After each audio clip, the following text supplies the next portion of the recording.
important, celui d'écouter et de partager ta parole. Seigneur, aide-nous, mon Dieu. Inspire-nous.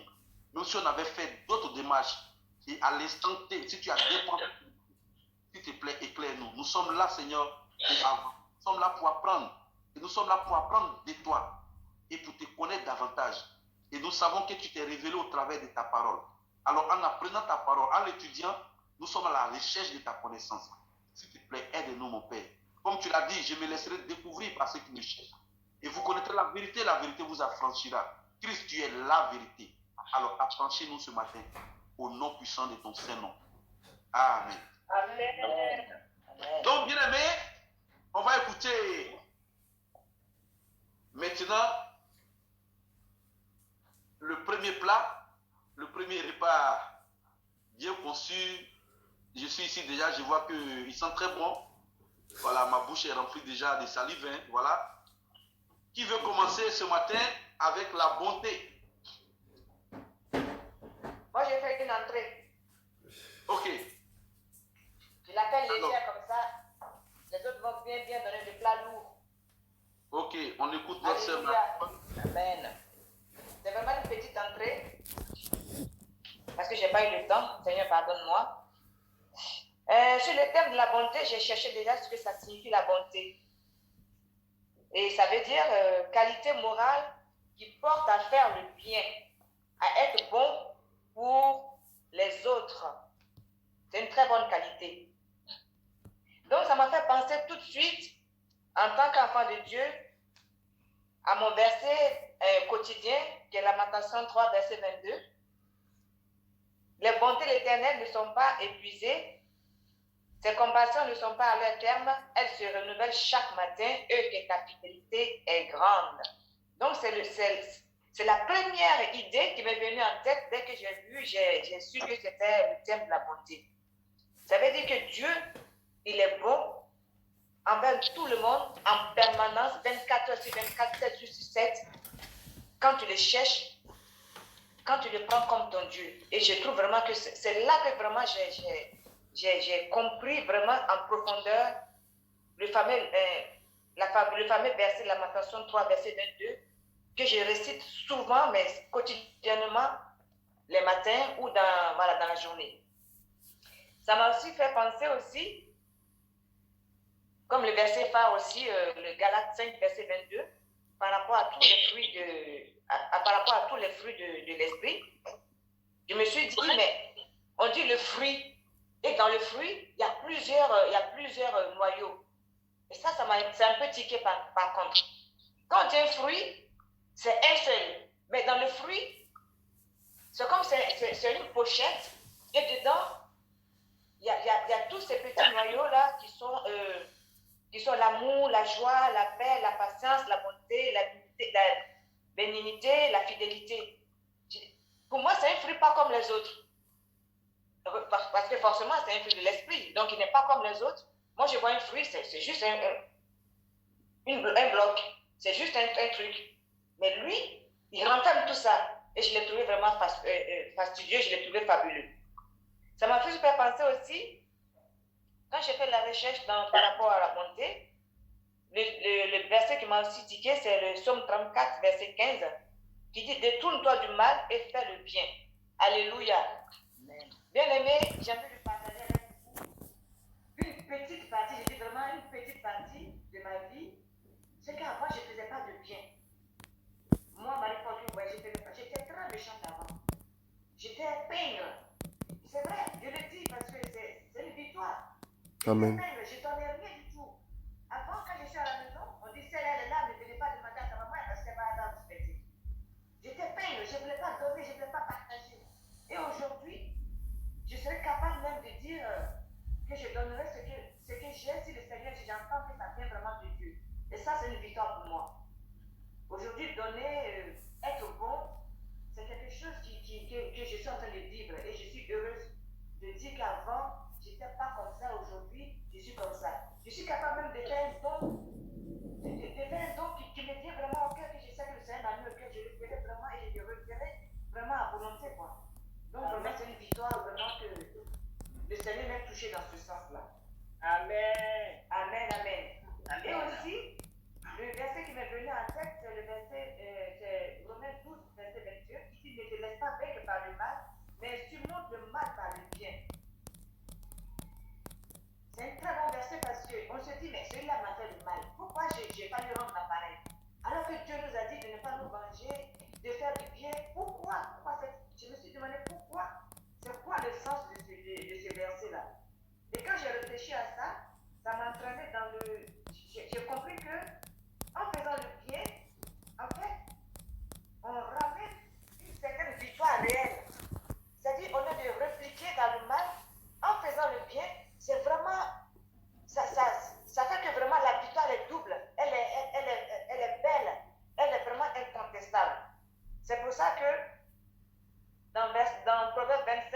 verset 21 à 22. Si ton ennemi a faim, donne-lui du pain à manger. S'il a soif, donne-lui de l'eau à boire. Car ce sont des charbons ardents que tu amasses sur sa tête et l'Éternel te récompensera. C'est là que j'ai compris vraiment le sens du fait que, en faisant le bien à quelqu'un à quelqu'un qui nous fait du mal, c'est vraiment une victoire qu'on rapporte. Et aussi en faisant le bien aussi à quelqu'un, même qu'on ne connaît pas, on se dit que ce n'est pas une personne quelconque qu'on fait du bien, mais c'est à Jésus. Donc vraiment, ce terme-là, ça m'a fait repenser à mon sale calassé d'avant, aujourd'hui que j'ai changé et que je comprends encore qu'il faut toujours continuer à faire du bien et cela m'encourage vraiment beaucoup. Voilà l'entrée du jour. Amen. Amen. Amen. Merci beaucoup. Amen. Merci vraiment. Souvent, il y a des entrées qui font rassasier. Ça, c'est bien. Amen. Amen. Alors, bien aimé, on va écouter la prochaine personne. Moi. Alors, la Santou, tu peux traduire le chant qu'on a chanté là? Ça fait longtemps. On l'a chanté, on ne connaît pas. On aimait beaucoup ces chants en Côte d'Ivoire. C'était pour appeler l'Esprit de Dieu. Bon, après la prière, après le culte. Si je ne peux pas oublier de rappeler. C'est ça. Quand je suis stressée comme ça, c'est toi qui as venu me rappeler. Alors, je voulais compléter ma soeur et que Dieu a dit dans une partie de la Bible, quand je suis venu, vous m'avez vêti, je suis venu, vous m'avez nourri, je suis venu, vous m'avez guéri. Qui veut dire que Dieu aime quand tu fais le bien. Dieu aime quand tu prends l'enfant d'autrui et que tu le portes dans ton cœur. Ou que quelqu'un tombe, que tu le lèves. Ça fait partie de ce qu'il aime et qu'il aimerait nous voir faire. Et de l'autre côté, ce que je voulais aussi dire est que moi, de toute façon, toute ma jeunesse jusqu'à aujourd'hui, j'aime donner. C'est-à-dire que je ne vais pas avoir 1000 € sur moi. Les 2 jours qui suivent, c'est parti. Parce que je vais donner, je vais payer. Et puis à la fin, moi-même, je n'ai rien. Mais j'ai donné. Et qui veut dire qu'aujourd'hui, si je suis sortie dans certaines situations aussi calamiteuses dans ma vie, c'est parce que de l'autre côté, j'ai su s'aimer sans connaître Dieu. J'ai su donner aux gens sans savoir pourquoi j'ai donné. J'ai donné parce que mon cœur désirait de donner. Comme un jour, il y avait un monsieur qui a pris une voiture. Il n'avait pas d'argent. Arrivé à un moment sur la route de Sienfra à Boisflé, ils l'ont arrêté. Le monsieur a commencé à gueuler. Oui, il faut payer, il faut payer. J'ai dit, monsieur, c'est quoi? Pourquoi tu cries sur le petit là? Il me dit, non, il doit de l'argent. J'ai dit, bon, il faut de l'argent? Ok, c'est combien? J'ai sorti de l'argent, j'ai payé. J'ai dit, monsieur, montez. Quand il est monté, je suis monté. Je n'ai pas regardé derrière. Je ne sais même pas où il est descendu. Alors, c'est pour dire que Dieu, c'est vrai, il nous pardonne de tout. Mais la seule chose qu'il voudrait encore plus qu'on puisse s'aimer, plus donner à celui qui n'en a pas, et même parfois même aller taper à la porte au voisin si possible, de savoir ne serait-ce que s'il va bien, si on peut apporter de l'aide. Moi, je pense que la bonté, pour moi, c'est un peu ça. Amen. Et pardonner ceux qui ont été méchants. Voilà. C'est dur, mais c'est comme ça. Voilà. Amen. Amen. Alors, c'est vraiment intéressant ce que tu viens de dire. Hein? Merci beaucoup. Et voilà. Donc, on va écouter bien aimé une autre personne. Mais le passage que tu voulais tout à l'heure, c'est Matthieu 25, le verset 35. Ah, d'accord. J'ai eu faim. C'était Matthieu 10, d'accord. Voilà, Matthieu 25, 35, où il dit j'ai eu faim, j'ai eu soif, tout et tout. Voilà. Amen, amen. Voilà, je l'ai noté pour que tu le lises après. D'accord, ok. Bien aimé, on va écouter une autre personne.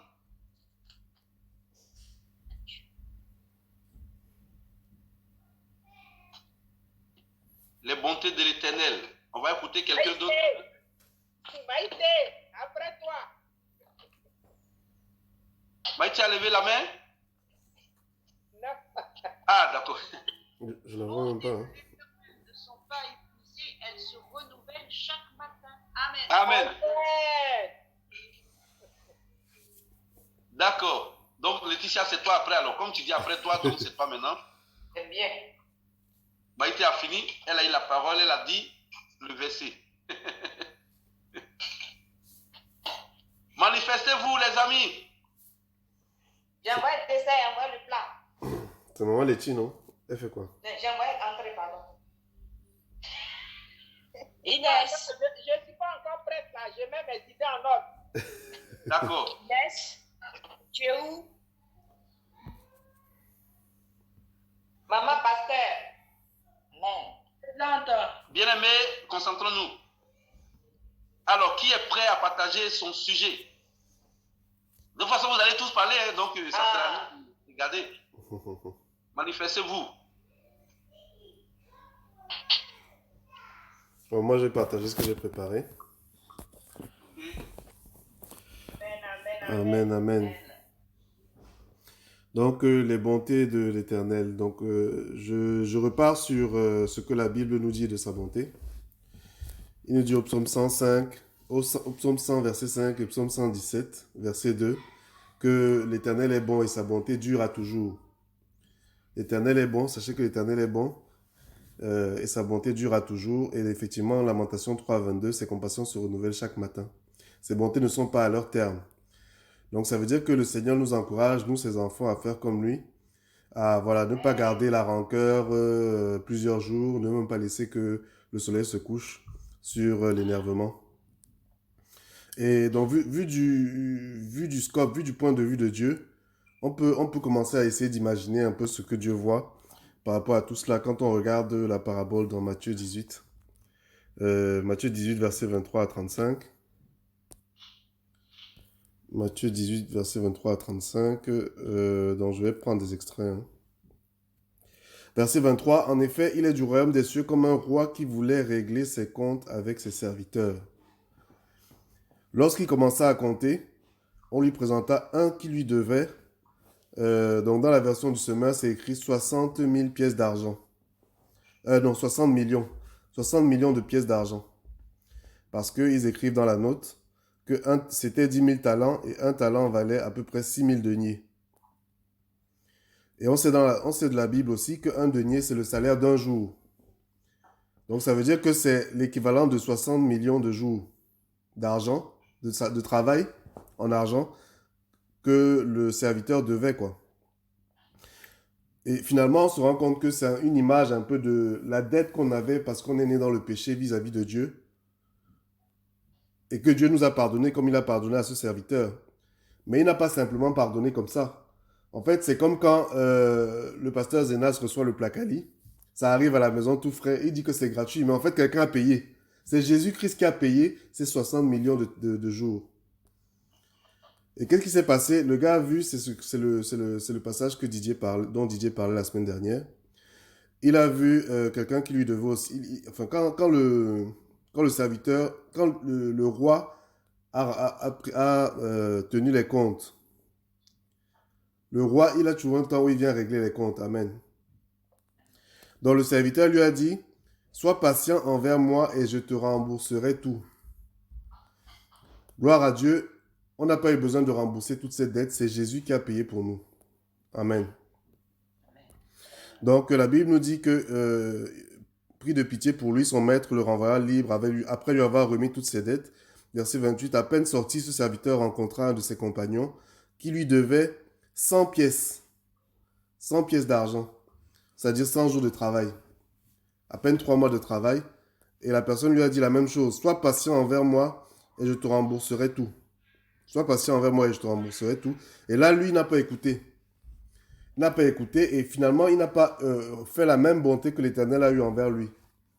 En fait, le Seigneur nous encourage à être bon comme lui aussi, il a été bon. Même si c'est difficile, même si on voit qu'on va perdre quelque chose, mais finalement, c'est le Seigneur qui va nous rembourser ça. Parce que la chose la plus précieuse pour lui, c'était Jésus. Si le Seigneur a livré Jésus pour nous racheter, mais le reste là, c'est n'importe quoi, il va nous donner ça facilement, quoi. Donc, il ne faut pas garder la rancœur envers quelqu'un à cause de 100 deniers.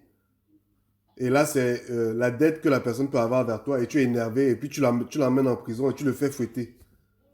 À cause de l'énervement, tu lui envoies des mails, tu lui envoies des insultes, tu lui parles mal, tu ne le considères pas, tu ne lui dis pas bonjour. Tu souhaites même peut-être sa mort. Et voilà, le Seigneur dit qu'il ne faudrait pas qu'il en soit ainsi. Donc je lis pas le reste parce que je sais qu'on va pas aller dans le sens de cette personne-là. Donc là, c'est la raison pour laquelle on doit être patient aussi. On doit être patient, on doit user de bonté envers notre prochain. Comme il dit dans sa parole que pardonnez-vous les uns les autres comme le Seigneur en Christ vous a pardonné. Pardonnez aussi. Donc je continue avec l'histoire de Méphibosheth dans 2 Samuel 9.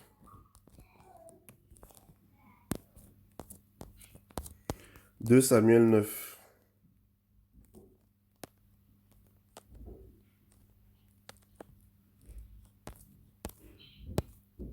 Je reviens en second. 2 Samuel 9, donc à la fin de 1 Samuel, le roi Saul est mort, Jonathan est mort, et David est devenu le roi. Et dans 2 Samuel 9, David dit, verset 1, « Reste-t-il encore quelqu'un de la maison de Saül pour que je lui fasse du bien à cause de Jonathan ?» Et après, au verset 3, il redit la même chose. Il dit, « Est-ce qu'il y a encore un fils de Jonathan? Est-ce qu'il y a encore... » Le roi dit, « N'y a-t-il plus personne de la maison de Saul pour que j'use envers lui de la bonté de Dieu. » De la bonté de Dieu. Et donc, il y avait un fils de Jonathan. Jonathan, en fait, c'est le fils du roi Saul qui était l'ennemi de David. Et Jonathan était le meilleur ami de David. Mais il a continué à rester du côté de son père. Il n'a pas défendu David vis-à-vis de son père. Et finalement, il est mort avec Saul. Et ce qui s'est passé, c'est que à cause de Saul qui a empêché David de venir sur le trône et qui l'a fait errer continuellement, dans 2 Samuel 4, on dit que le fils de Jonathan en question, Méphibosheth, il était avec sa nounou.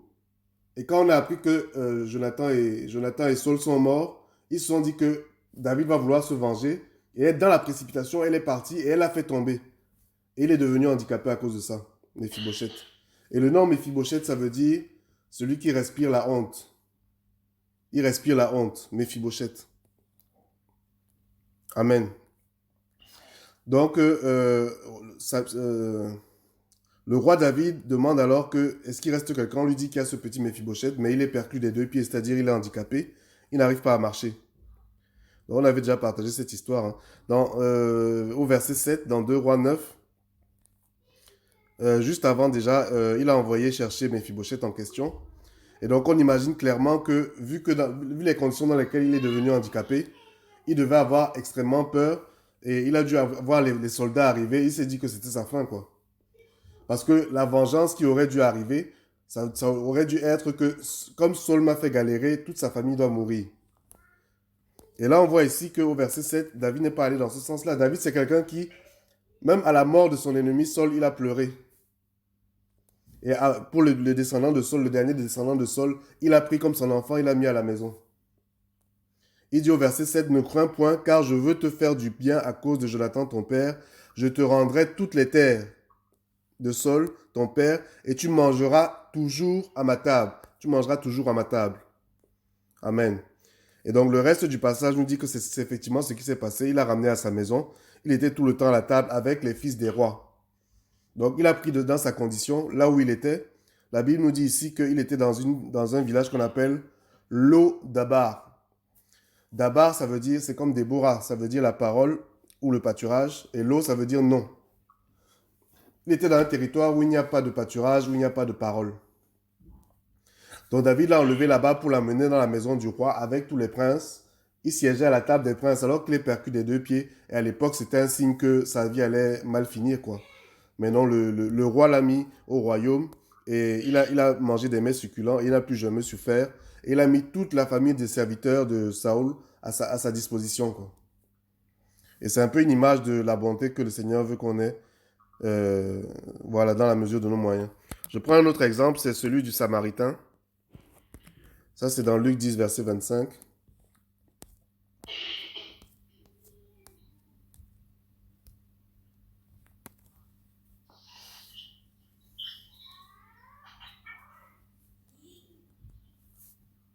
Luc 10, 25, il y a quelqu'un qui demande à Jésus comment on fait pour hériter le royaume de Dieu.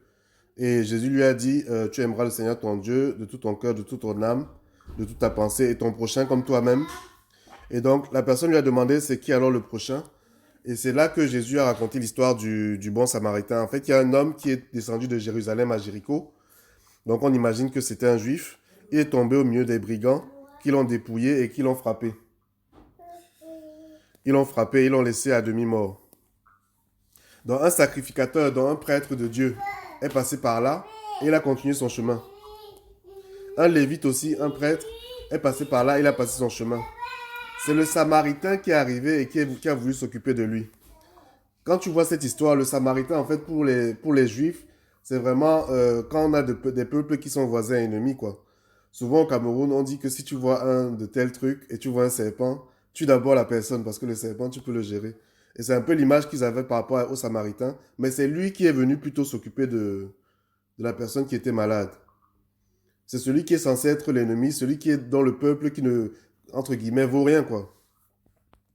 Donc non seulement il a pris sous sa coupe, il s'est occupé de lui, il a bandé les plaies et il a mis de l'huile et du vin sur les plaies, et il a donné aussi 2 deniers pour qu'on s'occupe de lui, et il a dit que ce qui dépasse, il va rembourser. 2 jours de salaire, il a payé. Et donc la conclusion, c'est que c'est lui qui a été bon envers celui-ci. Donc c'est aussi une image de ce que le Seigneur veut qu'on use de bonté envers notre prochain, même si c'est quelqu'un qui à la base est censé être notre ennemi, quoi. Amen. Donc je passe aussi à Colossiens chapitre 4 verset 6. Colossiens 4 verset 6 nous dit: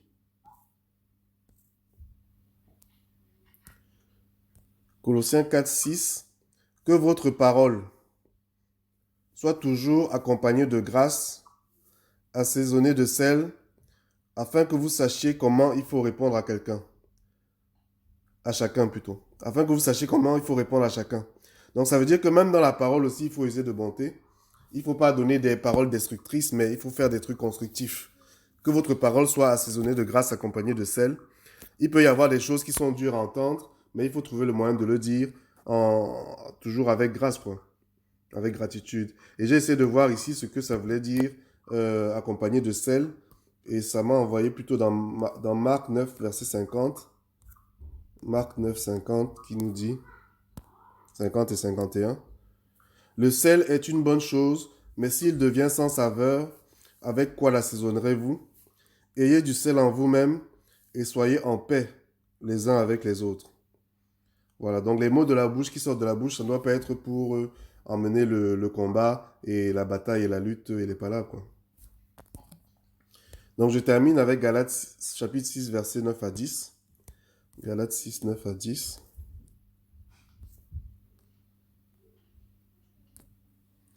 Galates 6, 9 à 10 nous dit: Ne nous lassons pas de faire le bien, car nous moissonnerons au temps convenable si nous ne nous relâchons pas. Ainsi donc, pendant que nous en avons l'occasion, pratiquons le bien envers tous et surtout envers les frères de la foi. Pratiquons le bien envers tous et surtout envers les frères de la foi. Donc ça veut dire que si quelqu'un est chrétien, le bien qu'on doit lui faire doit émettre encore plus que ce qu'on fait aux gens qui ne sont pas chrétiens, quoi. Le Seigneur nous encourage à faire le bien à tout le monde et de faire surtout le bien envers les gens qui sont de la maison de la foi. C'est-à-dire être à leur service, donner du temps, donner aussi des moyens s'ils sont dans les problèmes, quoi. Mais se hâter encore plus à le faire quand c'est des frères qui sont dans la foi. Amen. J'en ai terminé. Amen. Merci Eric. Amen, amen. Bien-aimé, on écoute au fur et à mesure et voilà, qui veut prendre la parole après notre frère Eric.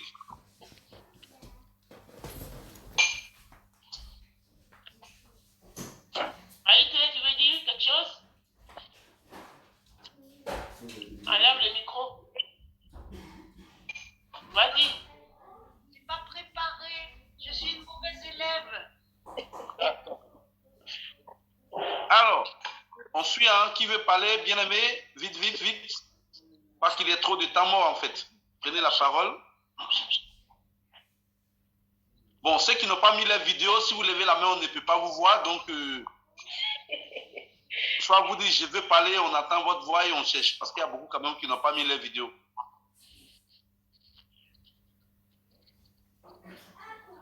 De toute façon, si je commence maintenant, j'ai fini à 13h10, donc prenez la parole avant que je commence.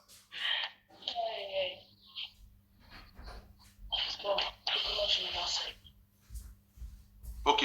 Ce qui qui alors? C'est Diane? C'est moi. Madame Souti. Allez, on écoute Diane. D'accord. Donc, en fait, moi, la bonté, je veux comparer la bonté à la gentillesse. Parce que je trouve qu'il y a une très grande différence entre la gentillesse et la bonté.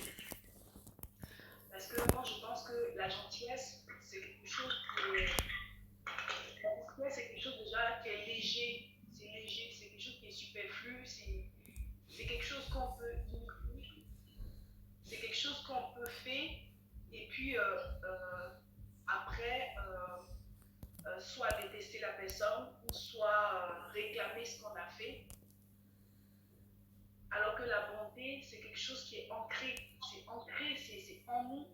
Donc quand c'est en toi, tu le fais de façon naturelle, et tu le fais sans réclamer quelque chose en retour. Tu le fais et tu es bien parce que tu t'aimes toi-même. Donc tu ne veux pas laisser le prochain souffrir comme toi-même. En fait, tu ressens la souffrance de la personne, tu ressens son besoin. Donc quand tu laisses, tu es satisfait parce que tu te dis, tu te mets à la place de la personne. Donc tu es heureux. Et donc quand tu le fais, c'est de la bonté, c'est en toi. Et comme ils disent dans les définitions, la bonté de Dieu, elle est éternelle. Il a été bon envers nous, c'est pas pour nous le réclamer. Il a fait parce que c'est par amour. La bonté, dans la bonté, il y a l'amour, il y a le pardon. Il y a le pardon. Et donc, du coup, quand tu es bon, ça va au-delà du mal. C'est-à-dire tu es vainqueur du mal. Et quand tu es bon, c'est sans retour. Voilà, tu es bon. Parce que moi, je me souviens que quelqu'un a été, je dirais, gentil. Parce que sur le coup, j'avais cru que c'était de la bonté. Parce que la personne m'a offert des choses et ces choses-là, elle est venue le réclamer. Donc, moi, je pars du principe que ce n'était pas de la bonté. Parce que quand tu es bon, tu donnes sans retour. Tu donnes et quand tu donnes, tu as donné, c'est à vie. Et alors que quand tu es gentil, une personne peut être gentille et comme je dis, réclamer ce qu'elle t'a donné. Ou être gentil et être hypocrite. Et même, on voit qu'il y a beaucoup de stars aujourd'hui qui sont soi-disant, qui œuvrent pour l'humanité, qui font des dons et tout ça, mais, et qui s'empressent que le monde le sache. Même, il n'y a pas que les stars, hein, il y a aussi les gens de Dieu qui font des dons et qui crient sur tout le toit pour que tout le monde voit ce qu'ils ont fait. Et ça, moi, je pense que ça ne va pas du principe de la bonté. Parce que moi, je pense que la bonté, c'est quelque chose qui ne fait pas du bruit. Quand tu es bon, comme Dieu dit, la main gauche ne doit pas savoir. Donc, quand tu es bon, tu le fais, tu l'as fait, c'est tellement naturel pour toi, c'est tellement, voilà, c'est humain.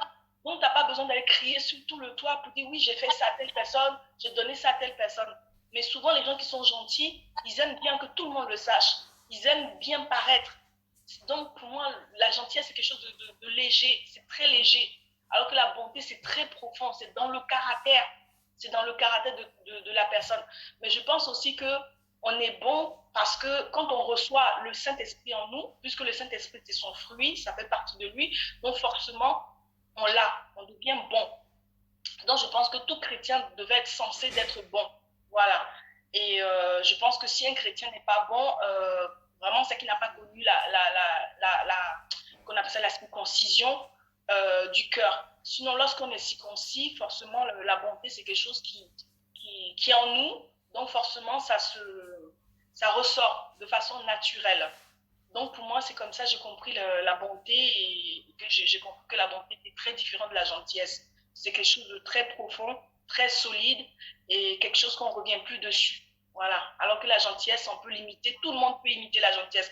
Le diable peut imiter la gentillesse, le méchant, tout le monde peut être gentil. Mais être bon, c'est profond. Être bon, je pense que ceux qui sont bons, souvent, c'est parce qu'ils ont la crainte aussi de leur Dieu. Et puis parce qu'ils ont l'amour en eux. Voilà, c'est des gens qui s'aiment, donc forcément, ça ressort d'eux, en fait. Donc voilà ce que j'ai compris. Amen. Amen. Amen. Merci vraiment d'avoir touché un point très, très important qui parle de la bonté et de la gentillesse. Voilà, peut-être je dirai un petit mot là-dessus après, parce que c'est fondamental. Voilà. Bien aimé, quelqu'un d'autre veut prendre la parole? Ok. Ok, on écoute Marceline dans ce cas. En fait, moi, j'ai eu du mal. Hier, hein, j'étais là, j'ai dit, mais qu'est-ce que je vais dire? C'est quoi, au fait, la bonté? Moi, comme j'aime bien raconter les choses que je vis, que j'ai expérimentées, donc j'ai l'impression que j'avais rien à dire là-dessus, parce que j'ai l'impression que c'est quelque chose, c'est une dimension que je ne connaissais pas, en fait. Et le Saint-Esprit m'a montré ce matin, en fait, je n'ai qu'à regarder Jésus. Et où? Dans la béatitude. Rien que en Matthieu 5, 6, 7, où Jésus, là, il pose la fondation, les fondements de ce qu'est vraiment le cœur du Père, le cœur de Dieu, par rapport à l'homme, par rapport à l'humain. Et rien qu'en y pensant, je suis complètement bouleversé à l'intérieur de moi. Parce que Jésus, c'est vraiment la bonté. Dieu, c'est vraiment la bonté. C'est une personne, en fait. C'est vraiment, c'est une personne, c'est un caractère, c'est une attitude, c'est un comportement. C'est lui, quoi. Et, aïe, Jésus. Donc, je voulais lire Matthieu 5, mais je vais lire quelques versets et puis je vais vous recommander, conseiller de lire Matthieu 5, Matthieu 6 et 7. Jésus voyant la foule, Matthieu 5, Jésus voyant la foule. Quelqu'un qui est bon, en tout cas Dieu qui est bon, il voit l'autre. Tout à l'heure, la sœur a dit, c'est l'autre. On parle d'altruisme, on parle d'humanisme aussi. On parle voilà, parce que j'aime l'autre. Je ne voudrais pas que ce que je ne veux pas qu'on me fasse, on me fasse aussi à l'autre. Donc, je fais tout pour que l'autre soit bien, en fait. Jésus, voyant la foule ici, Jésus monta sur la montagne et après qu'il se fût assis, ses disciples approchèrent de lui, puis ayant ouvert la bouche, il les enseigna et il dit, voilà ce qu'il a, voici ce qu'il a, il dit, heureux les pauvres en esprit. Il est en train de déclarer le bonheur, la joie, la paix. Heureux les pauvres en esprit, car le royaume des cieux leur appartient, est à eux. Heureux les affligés, car ils seront consolés. Heureux les débonnaires, car ils hériteront la terre. Heureux ceux qui ont faim et soif de la justice, car ils seront rassasiés. Moi, la bonté, c'est quelqu'un qui aime tellement voir l'autre bien, l'autre heureux. Quand quelqu'un qui est bon, quand il voit l'autre en train de souffrir, en train de passer par les moments difficiles, il est dans l'empathie. Il est dans l'empathie, il souffre avec. Amen. Il lui donne, c'est comme si c'est lui qui est en train de vivre ça et il lui apporte ce que lui, en tout cas à son niveau, peut apporter à l'autre. Amen. Et Jésus était comme cela. Il était Amen. comme cela. Amen. Il était, comment dire ça? Il était tout le temps là pour l'autre, en fait. Il est toujours là pour l'autre. Dieu est là pour l'autre. Amen. Amen. Amen. Alors que je suis dans une période de réflexion, de Seigneur, je ne vais pas rater. Je ne vais pas rater l'éternité. Je ne vais pas rater l'éternité. Alors, je suis là pourquoi sur terre? J'ai 60 ans passés. J'ai besoin vraiment de réjouir ton cœur. De laisser quelque chose à mon prochain. Amen. Et le Seigneur m'a montré en fait qu'il y a des choses, qu'il y a des esprits qui sont là pour t'embobiner dans une direction qui n'est pas la tienne. Et si tu ne sais pas, comme hier on en parlait, de connaître la voix de Dieu, de savoir, de reconnaître la voix de Dieu, si tu ne reconnais pas la voix de Dieu, tu vas prendre des voix, d'autres voix, comme si c'était la voix de Dieu, et puis tu vas prendre des directions qui ne sont pas celles que tu devais prendre. Et il m'a fait réaliser ce qu'on appelle la procrastination, c'est-à-dire reporter toujours les choses à faire, les choses importantes. Au lieu de les faire aujourd'hui, tu dis, bon, demain je vais les faire, tu les reportes tout le temps. Et le fait que le Saint-Esprit me montrait ça comme ça, il me montrait là sa bonté en fait. C'est-à-dire que Dieu, il ne rejette pas son enfant, il ne rejette pas ses créatures en fait. Il a toujours la main tendue pour toujours relever, toujours aider, toujours amener là où il voudrait amener son enfant ou son serviteur ou une personne en fait. Et moi, je vois là la bonté de Dieu, en fait. Parce que il aurait pu dire, bon, ben allez, maintenant, c'est bon, je peux être de temps avec toi, toi, tu ne comprends rien du tout, allez, je te laisse comme ça, et puis, ben, je m'occupe de quelqu'un d'autre. Non, il est toujours là présent, il est toujours là pour t'aider à t'en sortir, il est toujours là pour t'accompagner, il est toujours là pour que tu puisses aller loin pour réussir en fait ta vie. Voilà ce que Dieu est, voilà ce qu'il veut que nous soyons. Et ça, les gens de son époque ne le comprenaient pas. Des fois, ils disaient des choses, ils ne comprenaient pas qui il était. Mais celui qui comprenait, celui qui pouvait le comprendre, c'est celui qui était à côté de lui, qui écoutait son cœur. C'est comme ça que Jean a pu connaître qui est vraiment Dieu. Et il a pu expliquer l'amour, la bonté. Je vais prendre un exemple pratique. C'est dans Matthieu chapitre 12. Matthieu chapitre 12, Jésus partit de là, Jésus entra dans la synagogue, au verset 9. Et voici, il s'y trouvait un homme qui avait la main sèche. Cette personne qui avait la main sèche venait tout le temps à la synagogue. Tous ces gens-là étaient là, ces religieux, ces gens qui croyaient dire, en tout cas qui disaient croire en l'Éternel, étaient toujours là avec cette personne à la main sèche. Ils demandèrent à Jésus, est-il permis? Voilà, ils posent toujours des questions, les gens religieux, des gens qui ne s'intéressent pas aux autres, qui sont là toujours à penser à eux, mais pas aux autres. Est-il permis de faire une guérison les jours de sabbat? C'était afin de pouvoir l'accuser. Voici le contraire de la bonté. Quand on n'est pas bon, on cherche à piéger les gens. On ne les aime pas. On leur veut du mal. Il leur répondit, Jésus leur répondit, lequel d'entre vous, s'il n'a qu'une brebis, une seule, et qu'elle tombe dans une fosse le jour du sabbat, ne la saisira pour la retirer? Combien un homme, une femme, ne vaut-il pas plus qu'une brebis? Il est donc permis de faire du bien les jours du sabbat. J'ai été aide-soignante, j'ai vu des cas, j'ai vu des personnes, même des personnes, même comme on peut dire, on n'a même pas envie d'aimer. Mais quand Dieu a posé quelque chose dans ton cœur, tu ne peux pas passer à côté, tu ne peux pas. Tu ne peux pas. C'est plus fort que toi. Elle te donne une gifle sur une joue et puis tu prends l'autre. Tu tape l'autre là-bas et puis l'autre est là qui est là.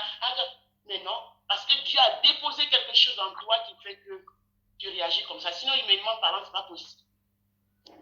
Oui, la bonté vient de Dieu. Dieu est bon. Il s'appelle bonté. Et alors donc, il dit à l'homme, l'homme, ça fait des... Je ne sais pas combien de temps il était là. Personne ne s'est occupé de lui. Mais bon Dieu, Dieu bon, il va dire à l'homme là, tends ta main. Est-ce que Jésus va y gagner là-dedans? Mais c'est plus fort que lui. Il faut qu'il... Voilà, tends ta main. Et tends ta main. Il l'étendit et elle devint saine comme l'autre. Voilà ce que Dieu est. Voilà ce que Dieu a déposé en nous. Vouloir le bonheur de l'autre, vouloir le bien de l'autre.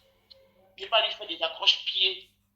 C'est pour ça qu'il est capable de nous corriger, de nous redresser, de nous parler comme il faut. Parce que tout ce qu'il veut pour nous, c'est de réussir, c'est d'être heureux.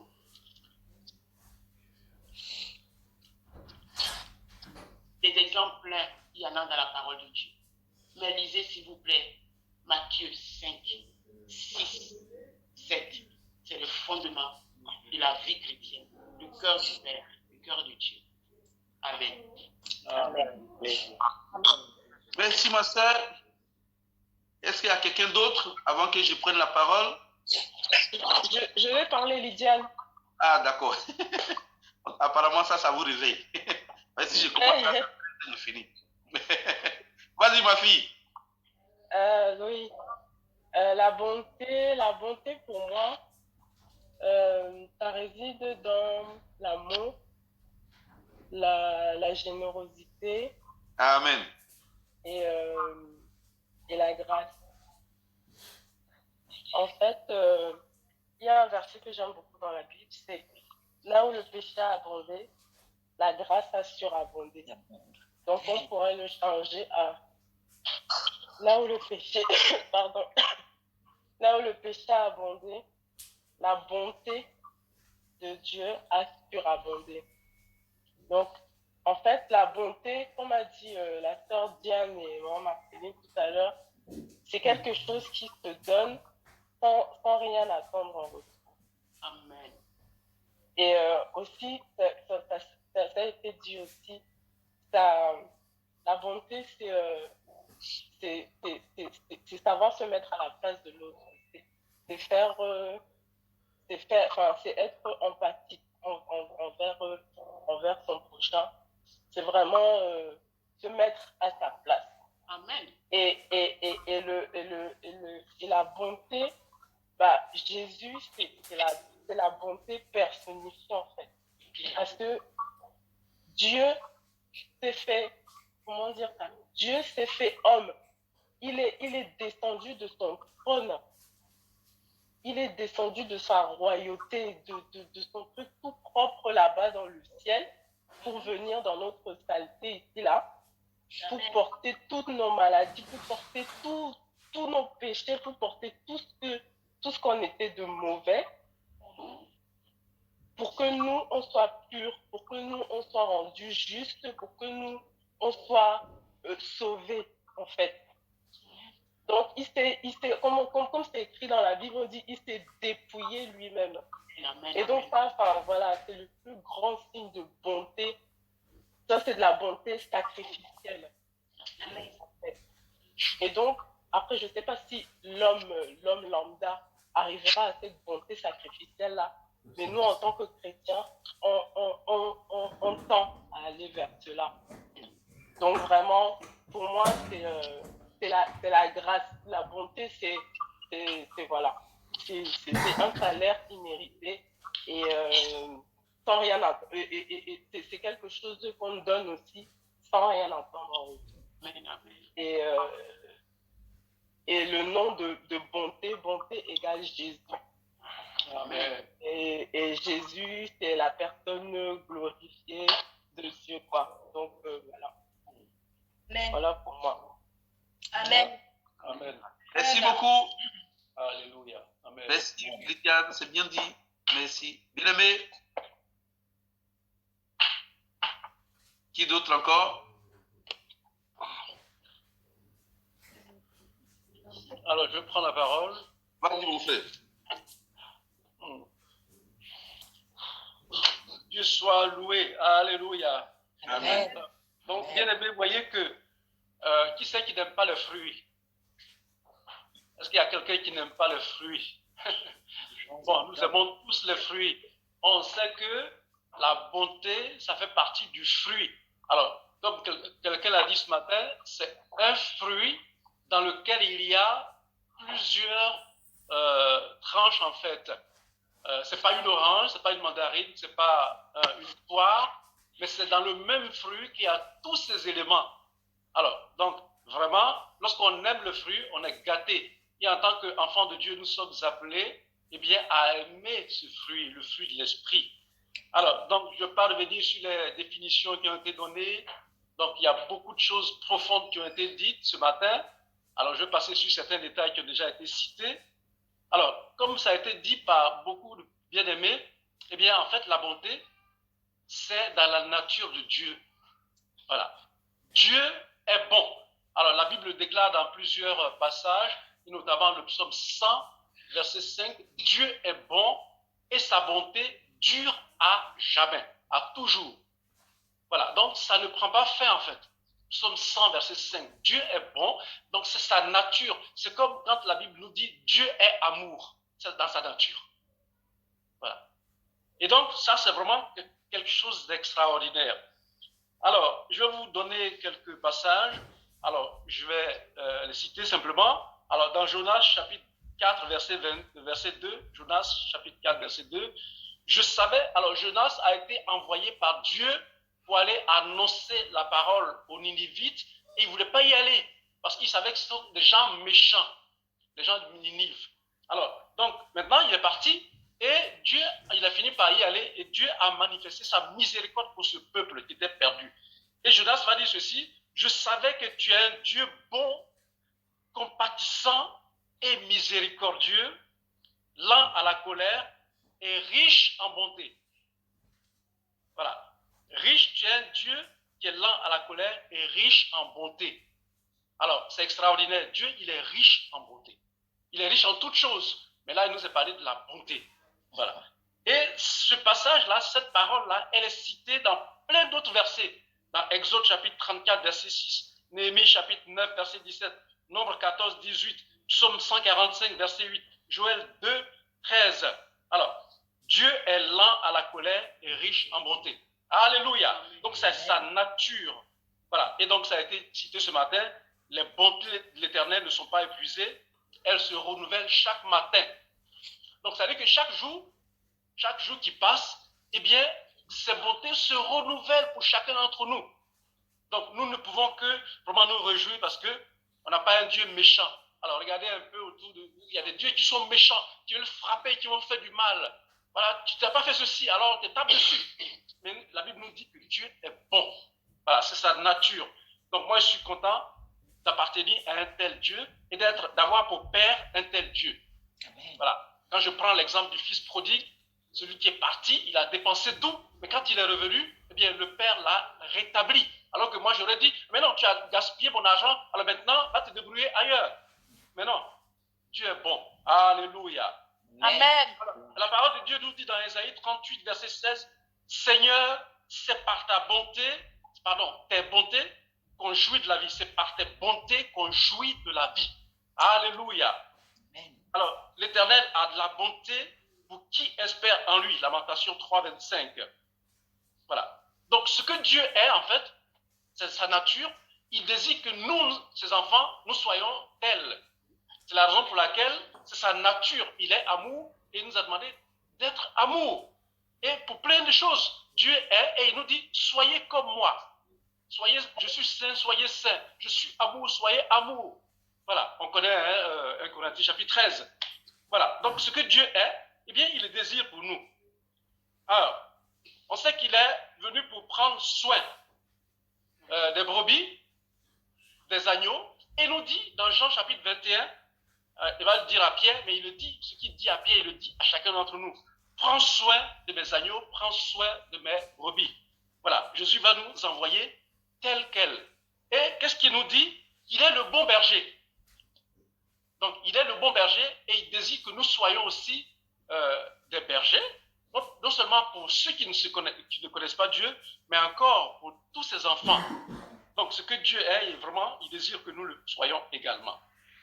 Alors, Colossiens chapitre 3, verset 12, revêtez-vous d'entrailles de miséricorde, de bonté et d'humilité. Revêtez-vous d'entrailles de miséricorde, d'entrailles de bonté et d'entrailles d'humilité. Alléluia, nous devons avoir les tripes de la bonté. Dans nos tripes, nous devons avoir la bonté, c'est quelque chose qui est extraordinaire. Voilà, ça ne doit pas être, donc comme la sœur Diane l'a si bien dit, c'est quelque chose de profond. Ça vient des tripes, ce n'est pas quelque chose de superficiel. Voilà, c'est ce que nous devons être. Et donc ça m'amène à me poser la question, ça doit m'amener en tout cas à me poser la question, dans les actions que j'entreprends toujours, est-ce que vis-à-vis des bien-aimés, est-ce que vis-à-vis des autres, est-ce que j'ai cette bonté-là en moi? Parce que Dieu est bon et il désire que je sois tel que lui. Voilà. Dieu fait pleuvoir sur les méchants comme sur les bons. Donc, il n'y a pas de restriction. Alors, Éphésiens chapitre 5, verset 9, car le fruit de la lumière consiste en toutes sortes de bonté. Le fruit de la lumière consiste en toutes sortes de bonté. Alors, dans Proverbe chapitre 19, au verset 22, il nous est dit ceci, ce qui fait le charme d'un homme, c'est son argent. Qu'est-ce que vous en pensez? Évidemment, pas ça. Ce qui fait le charme d'un homme, c'est sa beauté. Non, sa bonté. C'est sa bonté, sa bonté. Ah, amen, gloire à Dieu. Vous voyez, vous avez dit que ce n'est pas ce que nous avons, ni ce que nous sommes, etc. Mais ce qui fait le charme d'un homme, c'est sa bonté. Alors, est-ce que je suis bon? Sinon, je ne suis pas beau. Sinon, voilà, je n'ai pas le charme de Dieu. Alléluia. Amen. 1 Corinthiens, chapitre 13, verset 4. L'amour est patient, plein de bonté. Donc, quand on dit qu'on est amour, eh bien, on doit être plein de bonté également. Voilà. Maintenant, Dieu a promis des récompenses pour ceux qui sont bons. Voilà. Donc, ce n'est pas en vain. Dieu nous demande d'être bons et il a promis des récompenses pour ceux qui sont bons. Alors, Proverbe 21, verset 21. Alors, celui qui poursuit la justice et la bonté trouve la vie. La justice et la gloire. Celui qui poursuit la justice et la bonté, celui-là, eh bien, il trouve la vie. Alléluia. Donc, si on est bon, eh bien, on obtient comme récompense, eh bien, la vie. Matthieu 5, alors ça a été dit par Marceline tout à l'heure. Je vais lire une partie, Matthieu 5, juste un verset. Matthieu 5, verset 5. Voilà. Donc, il nous est dit ceci. Heureux les débonnaires, car ils hériteront la terre. Heureux les débonnaires, car ils hériteront la terre. Alors, le débonnaire, en fait, quand on regarde dans le dictionnaire, c'est une bonté extrême. La bonté extrême. Et même le monde s'en moque parce qu'ils le prennent pour de la faiblesse. Une bonté qui va jusqu'à la faiblesse. C'est-à-dire qu'on est tellement bon que ça devient même nocif pour les gens du monde. Et ils ne comprennent pas ça. Et c'est ce que Jésus dit, heureux les débonnaires, car ceux-là, qu'est-ce qu'ils vont hériter? Eh bien, ils vont hériter la terre. Alléluia. Alléluia. Donc, bien-aimés, ne nous lassons pas d'être bons. Parce que Dieu, eh bien, apprécie cette qualité-là, c'est sa nature, et il désire que nous ayons cette nature-là en lui. Alors, dans Luc chapitre 19,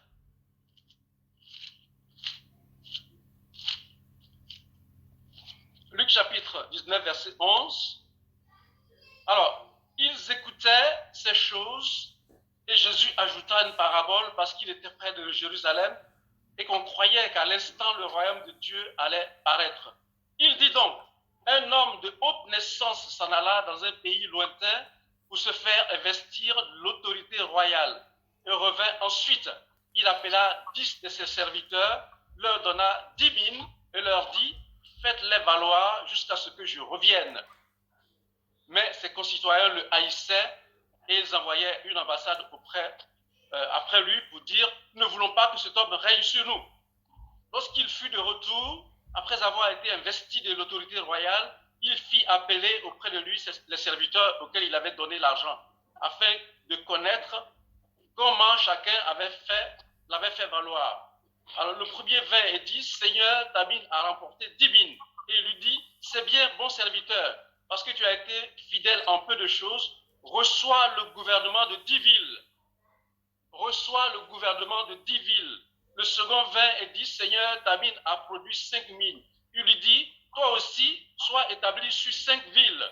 Alléluia. Oui. Jésus n'a-t-il pas dit dans Matthieu chapitre 5, verset 5, heureux les débonnaires, c'est-à-dire les gens qui sont extrêmement bons, car ils hériteront la terre. Et là, on voit que, eh bien, Jésus va dire ici que celui qui est bon, eh bien, il va avoir même des villes à gérer.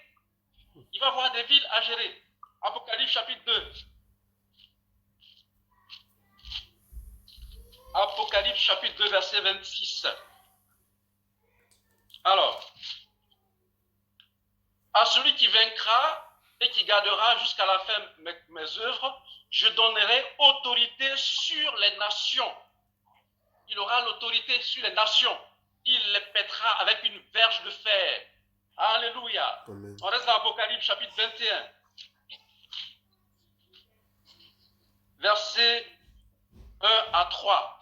Puis je vis je vis un nouveau ciel et une nouvelle terre, car le premier ciel et la première terre avaient disparu et la mer n'était plus. Et moi, Jean, je vis descendre du ciel d'auprès de Dieu la ville sainte, la nouvelle Jérusalem, préparée comme une épouse qui s'est parée pour son époux.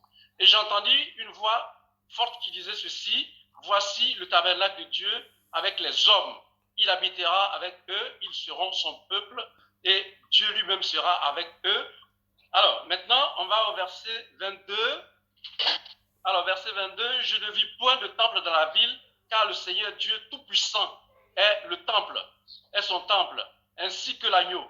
La ville n'a besoin ni de soleil ni de lune pour l'éclairer, car la gloire de Dieu l'éclaire, et l'agneau est son flambeau. Les nations qui auront été sauvées marcheront à sa lumière, et les rois de la terre y apporteront leur gloire. Il y aura encore des rois de la terre. Alors, les rois de la terre, bien entendu, c'est nous qui avons marché avec le roi des rois. Il est le roi des rois. Et il nous est parlé ici de récompense, voilà, pour ceux qui auront marché avec lui. Alors, Apocalypse, donc, 21, 22 nous le dit clairement, nous donne des exemples de, ces récompenses que nous aurons à avoir. Alléluia. Alors maintenant, des hommes bons, il y en a des exemples dans la Bible. Alors, donc, ça a été donné, je ne vais pas revenir sur ceux qui ont été cités. Il a été question de David ce matin. Voilà, David était bon, son cœur était bon. Même l'ennemi, même le fils de l'ennemi, il va prendre soin. C'était le petit-fils de Saül qui était, même si le père Jonathan était un ami de David, mais en réalité, ces rois-là, lorsqu'ils arrivaient, ils exterminaient toute la descendance de l'ancien roi. Mais il n'a pas fait ceci, parce qu'il a eu de la pitié pour cet homme-là, et il a été bon. Voilà, donc David était un exemple. Alors ensuite, il a été question du bon samaritain. J'avais noté également le bon samaritain. Cet homme-là, il avait rencontré quelqu'un qui n'était pas de son peuple, un ennemi en quelque sorte. Mais il en a pris soin. Et il va même dire, à l'hôtelier, prends soin de lui, et même ce que tu as encore dépensé, je le paierai en retour. Voilà. Et Jésus nous dit que cet homme-là, il est bon, un bon samaritain. Donc, voilà ce que le Seigneur demande à chacun d'entre nous. Si ton ennemi a faim, donne-lui à manger, donne-lui à boire, c'est ton ennemi. Voilà. Donc, n'est-ce pas ce que le Seigneur nous demande de faire? Alors, bien aimé, il y a encore du chemin à faire. Donc, soyons bons.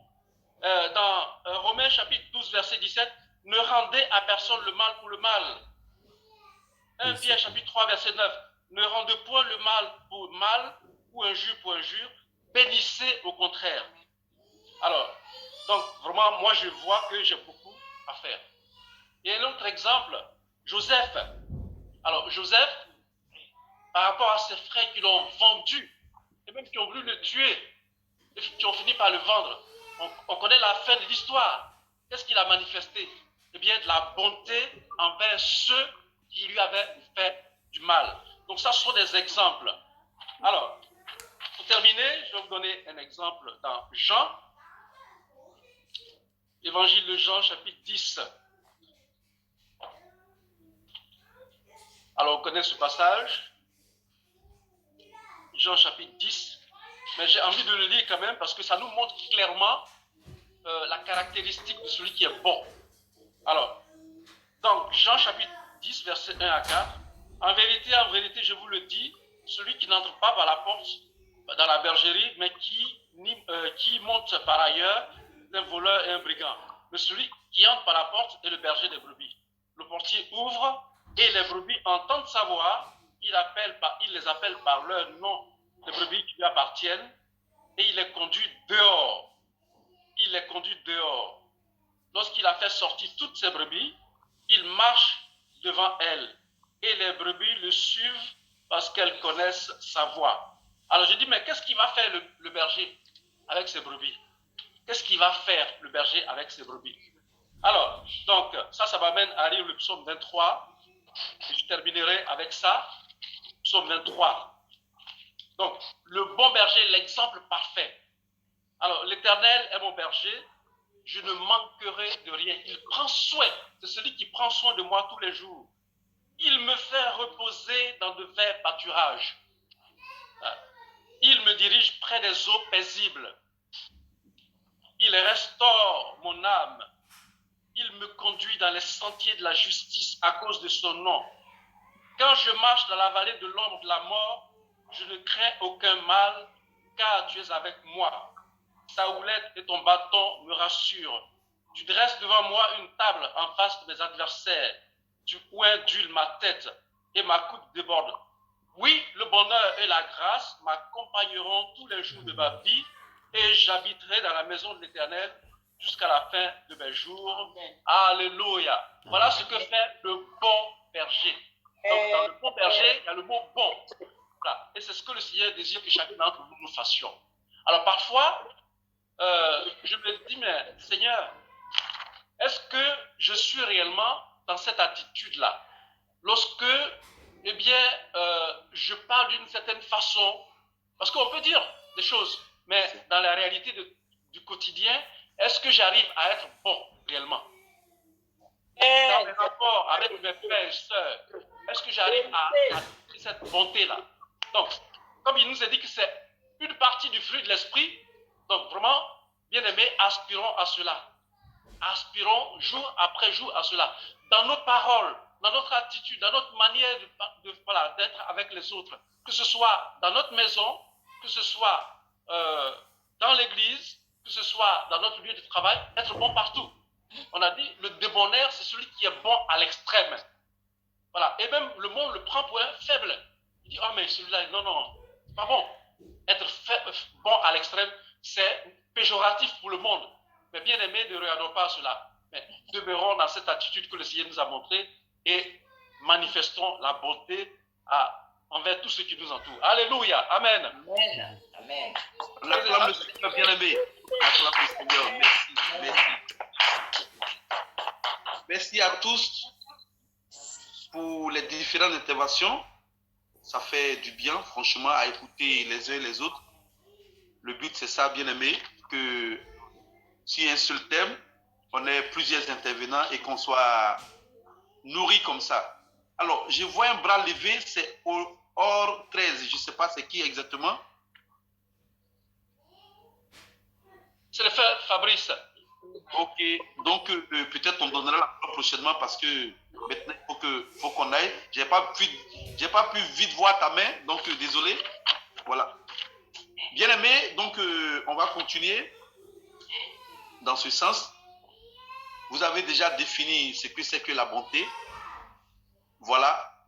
Et toutes les définitions qui ont été données, elles sont intéressantes et elles sont bien. Il y a aussi la définition qui donne le dictionnaire biblique. Donc, c'est la bienveillance de Dieu qui accorde aux hommes ses faveurs. Voilà. Et ce que je voudrais vous dire, je voudrais commencer sur la conclusion de mon frère qui disait tout à l'heure que la bonté, c'est, je dirais, c'est une des vertus du Saint-Esprit. Voilà. Et je crois qu'il y a la sœur qui a dit aussi, c'est un fruit, mais qui a plusieurs noyaux. Voilà, c'est bien dit. Donc, on parle ici du fruit de l'esprit. Et on voit aujourd'hui la bonté qui fait partie de ce fruit. Donc, bien aimé, étant la vertu, l'une des vertus du Saint-Esprit, et quelle est la volonté de Dieu aujourd'hui pour nous? La volonté de Dieu, que nous soyons remplis de son esprit. Alors, bien aimé, le chrétien qui est rempli du Saint-Esprit ne peut être que bon. Ah oui, il y a rien à comprendre là. C'est pourquoi je le dis toujours, la part du Saint-Esprit en nous, ce n'est pas dans la théorie, mais c'est dans la pratique. Donc, si le Saint-Esprit nous remplit, comme on le cherche, ou on le dit, ou on le voit, on ne peut que être bon. Autrement dit, c'est qu'on n'est pas encore rempli du Saint-Esprit. C'est ce que la Bible dit. Si on est rempli de l'esprit, on va manifester le fruit de l'esprit. Et là, je voudrais qu'on le lise quand même dans Matthieu 7 concernant le fruit et l'arbre. Le verset 16 et on saute au verset 20. Matthieu chapitre 7, verset 16 et verset 20. Je vais chercher aujourd'hui une lectrice pour laisser mon fils Eric se reposer. Matthieu chapitre 7, le verset 16 et le verset 20. Est-ce qu'il y a une sœur qui l'a trouvé déjà? Qui peut le lire? Vous les reconnaîtrez à leurs fruits. Et le verset 20? Verset, tu as dit 16? Le verset 16 et directement tu sautes au verset 20. D'accord. Et donc à leurs fruits que vous les reconnaîtrez. Alors, bien aimé, on parle du fruit de l'esprit. Donc, le fruit de l'esprit, il se manifeste. Donc, si je suis rempli du Saint-Esprit, mais c'est le fruit qui va être manifesté. Ce n'est pas moi, mais c'est le fruit là qu'on va voir. Et la Bible nous dit ici que l'arbre est reconnu par son fruit. Donc, bien aimé, si je suis du Saint-Esprit, alors la manifestation de la bonté devient naturelle. C'est clair. Alors je dois désirer et je dois laisser la bonté se manifester. Alors comment comprendre ces choses? C'est pourquoi tout à l'heure j'ai dit que tous les arbres sont identifiés par les fruits qu'ils portent. Alors le Saint-Esprit remplit les chrétiens afin qu'ils manifestent les fruits. Si le Saint-Esprit nous remplit, ce n'est pas pour autre chose, mais c'est pour que le fruit de l'Esprit se manifeste. Si le Saint-Esprit vient, il est descendu aujourd'hui pour remplir les enfants de Dieu, c'est pour que le fruit de l'Esprit soit visible. Et cela ne dépend même pas de nous. Mais si nous sommes remplis, ça devient naturel. Le Saint-Esprit qui nous remplit manifeste la bonté, qui est la nature même de Dieu. Je crois que quelqu'un l'a dit tout à l'heure. Il va manifester la bonté qui est la nature de Dieu. Dieu est bon. La Bible dit, Dieu est bon. Dieu n'est pas devenu bon, mais Dieu est bon. Alors si Dieu nous habite, mais c'est sa nature qui va se manifester. Donc c'est le fruit de son esprit là que nous allons voir. On va voir que nous serons aussi bons parce que Dieu qui est bon nous habite. Il nous habite par son esprit. À moins qu'on étouffe le Saint-Esprit, à moins qu'on empêche le Saint-Esprit. Mais si on se laisse conduire, c'est pourquoi Paul va être clair. Il dit, si vous êtes remplis par l'Esprit, vivez selon l'Esprit. Marchez selon l'Esprit. Donc si je ne vois pas encore la bonté, ça veut dire que j'empêche le Saint-Esprit de manifester la bonté dans ma vie. Si je ne manifeste pas la bonté, ça veut dire que je ne marche pas selon la bonté que le Saint-Esprit veut manifester à moi. Vivez selon l'Esprit, marchez selon l'Esprit. Et pour marcher selon l'Esprit, c'est par le fruit qu'on peut le voir, c'est par le fruit que les choses vont se manifester, c'est par le fruit que les choses vont être possibles. Je crois qu'Éric a touché ce passage que j'avais déjà noté, le psaume 100, le verset 5. Dieu est bon et sa bonté dure de génération en génération. Alors, c'est là aussi je vais faire ce parallèle entre ce que Diane a dit. Bien aimé, effectivement, il y a une grande différence entre la gentillesse et la bonté. Je pourrais juste dire, pour ne pas trop rester là-dessus, la gentillesse, elle est humaine, charnelle, et la bonté est spirituelle. C'est tout. La gentillesse, elle vient de l'homme, elle vient de notre chair, et la bonté, elle vient de Dieu, elle est spirituelle. Donc je peux être gentil aujourd'hui et être méchant demain. Alors que si je suis bon, mais la bonté, elle va de génération en génération. La bonté, elle est éternelle.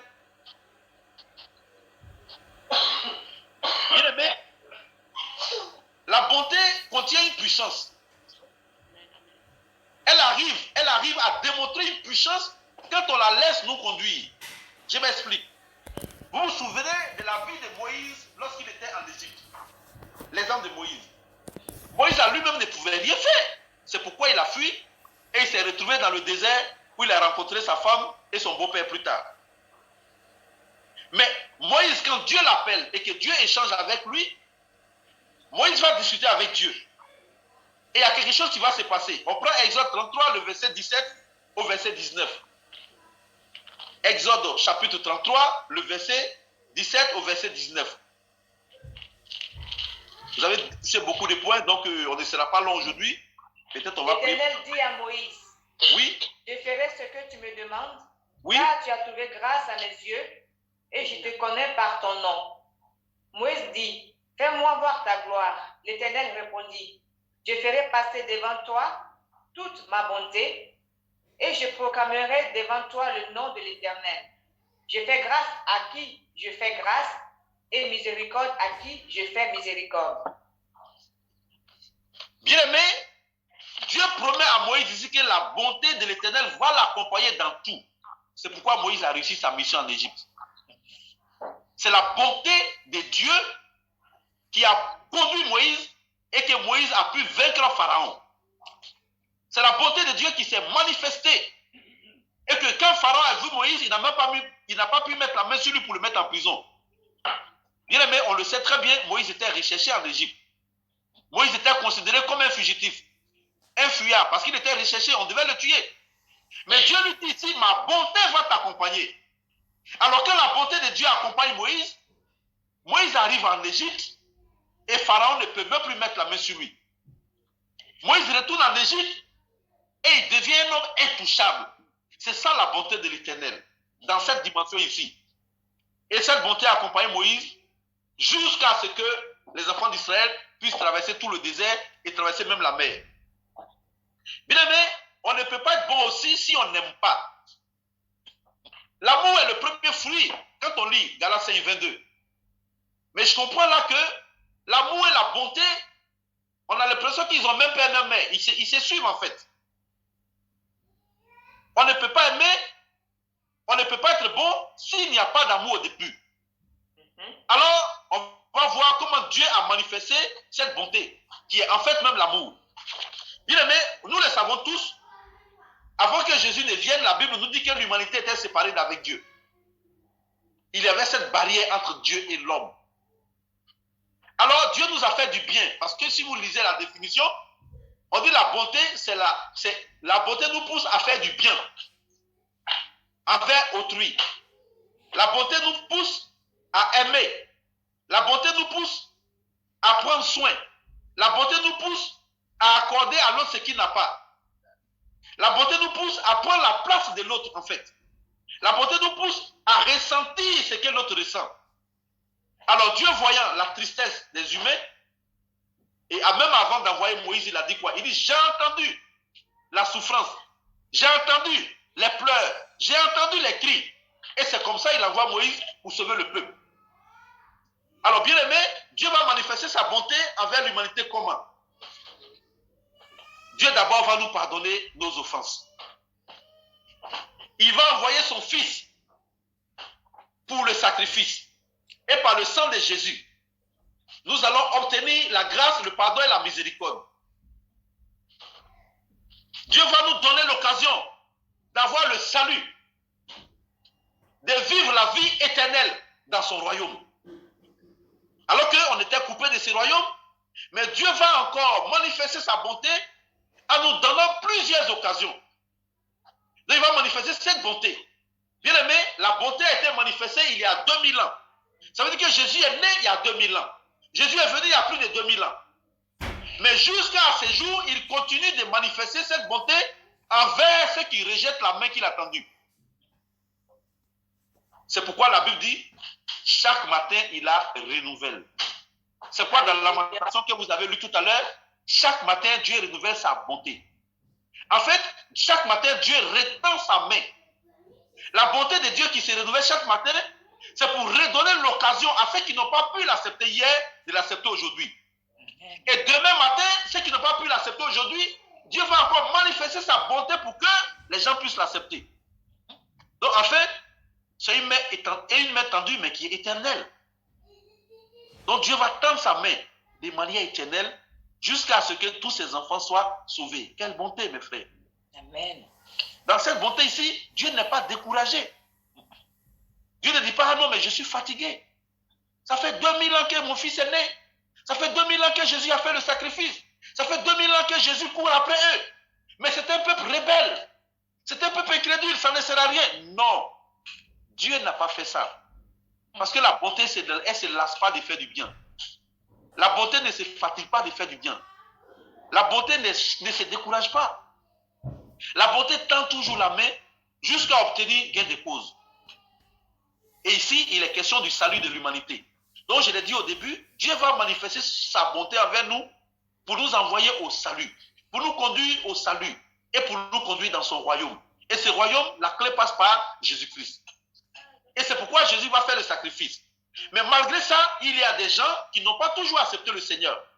Et comme l'humanité ne l'a pas accepté encore dans sa totalité, on a vu ça la dernière fois dans la patience. Donc Jésus use de patience, c'est pourquoi il ne vient pas faire une partie de sa bonté. Alors Jésus est patient, il ne veut pas venir maintenant. Il sait que s'il vient aujourd'hui, beaucoup vont aller en enfer. Alors il est patient. Bien aimé, on a étudié la patience la semaine passée. Alors Dieu est patient et c'est lié ici à la bonté de Dieu. C'est parce qu'il est bon qu'il est patient. C'est sa nature. C'est parce qu'il est bon qu'il attend que tout soit sauvé. C'est parce qu'il est bon qu'il ne veut pas venir maintenant. Sinon, autrement, on a plein de nos parents qui vont aller en enfer et nous, on sera sauvés. Mais la joie sera une joie de courte durée. Ça sera une joie éphémère. Qui aimerait aujourd'hui se retrouver au paradis et de voir ses frères, ses sœurs, une partie de sa famille en enfer? Qui peut être heureux? Personne. Alors Jésus, voyant tout ça, il va manifester sa bonté dans la patience. Donc, bien aimé, Jésus va accepter ce sacrifice et il va tendre la main tous les jours. C'est pourquoi la Bible dit, dans Lamentation que certains ont déjà lu, Dieu renouvelle sa bonté et sa compassion chaque matin. La main est tendue chaque matin. Chaque matin, c'est un convoi qui se met devant ta porte. Chaque matin, c'est une nouvelle occasion que Dieu te donne. Chaque matin, c'est une nouvelle opportunité qu'il donne à ta famille, à tes frères, à tes soeurs. Chaque matin, c'est une nouvelle occasion qu'il donne à ceux qui ne le connaissent pas pour que l'humanité soit sauvée. La bonté de Dieu, elle va au-delà. Alors Christ lui-même, il va le démontrer ici. On va lire Tite 2, le verset 14. Tite chapitre 2, le verset 14.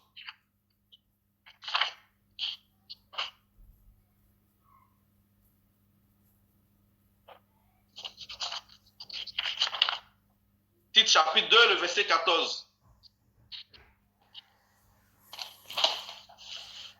Vous ne l'avez pas trouvé encore?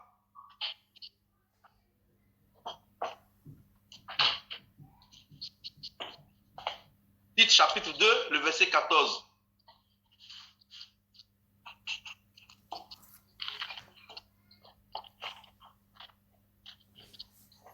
Alors, pour trouver Tite, vous avez mis du temps comme ça? Alors, je vais le chercher pour le lire alors. Tite chapitre 2, le verset 14. J'ai trouvé, pasteur. Allez, lis alors. Vous avez mis beaucoup de temps cette fois-ci. Qui s'est donné soi-même pour nous, afin de nous racheter de toute iniquité. Et donc voilà, bien aimé, Christ s'est donné lui-même. Donc la bonté de Jésus-Christ va le pousser à se donner lui-même pour nous racheter. Donc comme je l'ai dit tout à l'heure, la bonté va pousser notre Dieu à prendre notre place. Donc Christ va nous racheter par la bonté. Il va manifester la bonté. Et cette bonté encore, je le dis, elle va se renouveler chaque matin. Amen. C'est pourquoi, bien aimé, nous avons tous des histoires différentes. Nous avons tous des histoires différentes. Combien de fois avons-nous accepté le Seigneur dès qu'on a entendu parler de lui? On a entendu parler de Dieu plusieurs fois, en tout cas moi le premier. On a entendu parler de Jésus des milliers de fois. Mais pourquoi on n'a pas accepté sur le champ? Plusieurs fois, Jésus nous a tendu la main. Et cette main a été rejetée. Jusqu'à ce que dans sa patience, dans sa bonté, un jour, le cœur soit touché et qu'on dise, Seigneur, oui, je t'accepte. Qui a dit oui à Jésus dès l'instant où il a entendu parler de lui pour la première fois? En tout cas, il y a peu. Il y a peu.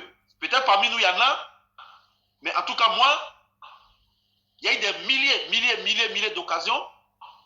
Et certainement, même Dieu, je dirais même, il a utilisé une autre stratégie pour me prendre. Sinon, moi-même, je n'étais pas prêt. Et ça démontre la bonté. Ça démontre la bonté. Bien aimé, si Dieu ne manifestait pas sa bonté, personne ne serait sauvé. Personne ne serait sauvé. C'est parce qu'il est bon Aujourd'hui, sa bonté nous conduit à ce salut. Dieu est bon.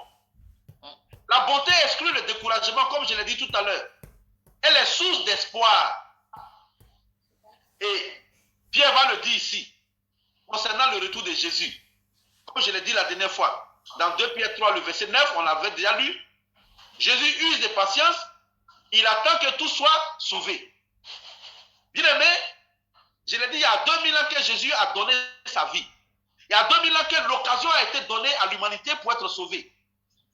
Mais ce même Jésus va nous dire encore, dans Apocalypse 3, le verset 20, qui dit encore, je me tiens à la porte et je frappe. Il n'a pas dit j'étais à la porte. Il dit je me tiens à la porte et je frappe. Si quelqu'un entend ma voix et qu'il ouvre, je rentrerai chez lui. Bien aimé, voici l'une des manifestations de la bonté de Dieu. Alors Jésus-Christ va rester à la porte. Il va rester à la porte de ton cœur. Et il est là, il attend. Il attend qu'on lui donne l'occasion pour rentrer. Et pour transformer tout l'intérieur. Et quand il rentre, c'est là le fruit de l'esprit va se manifester. Alléluia. C'est quand Jésus rentre, c'est quand tu lui donnes l'occasion de rentrer dans ta vie.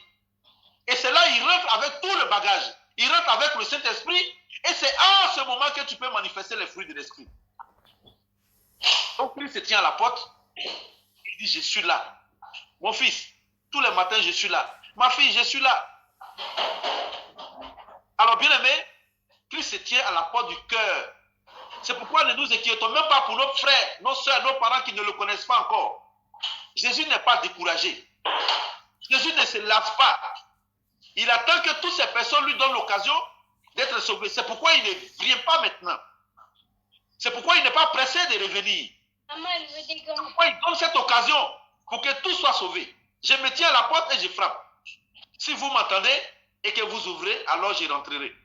Et quand il va rentrer, on va manifester le fruit de l'esprit. Bien aimé, qu'est-ce que nous devons faire? Matthieu 5, le verset 44. On le lit. La bonté va nous pousser à faire ça, à manifester ce que le Seigneur dit ici. Précisément à Matthieu 5, le verset 44. Qu'est-ce que le Seigneur nous dit de faire? Alors, si on est rempli de son esprit, voici comment nous allons nous comporter. Celui qui l'a trouvé, il le dit. Matthieu 5, 44. Mais moi, je vous dis, Moi, je vous dis, aimez vos ennemis et aimez vos ennemis. bénissez ceux qui vous maudissent. Bénissez ceux qui vous maudissent.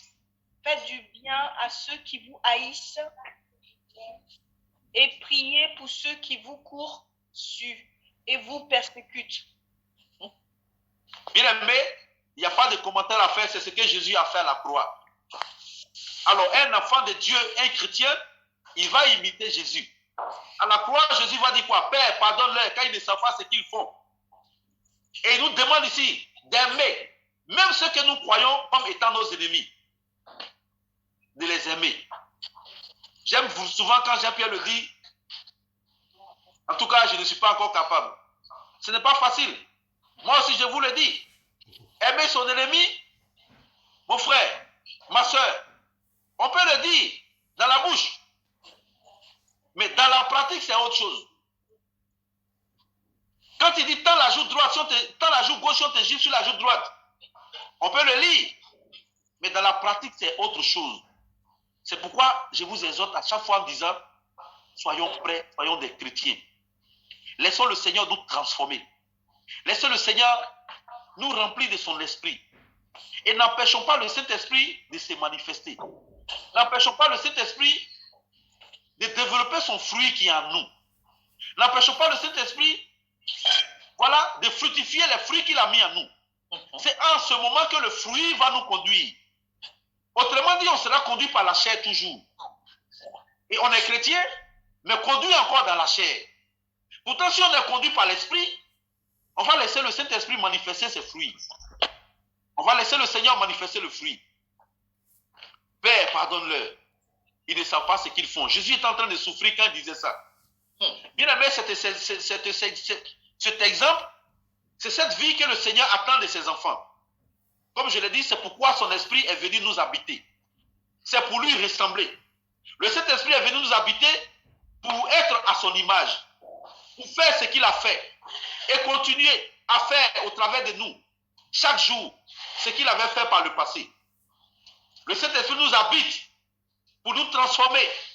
Le Saint-Esprit nous habite pour nous restaurer. Le Saint-Esprit est venu pour que nous retrouvions ce qu'on avait perdu. Alors quand il est en nous et qu'on le laisse se manifester, il nous transforme et on retrouve l'image de Dieu. Voilà le rôle du Saint-Esprit. Voilà ce que le Saint-Esprit veut faire. Et dans toute la dimension, dans toute la plénitude, le Saint-Esprit va nous conduire et il va nous pousser et il va nous emmener à ressembler à Dieu. Alléluia. Amen. Mais soyons bons. Éphésiens 4, le verset 32. On va aller à la conclusion. On va lire encore 2 autres passages. Comme beaucoup ont été dit, je préfère les sauter pour qu'on ne se répète pas dans plein de choses. Éphésiens 4, le verset 32.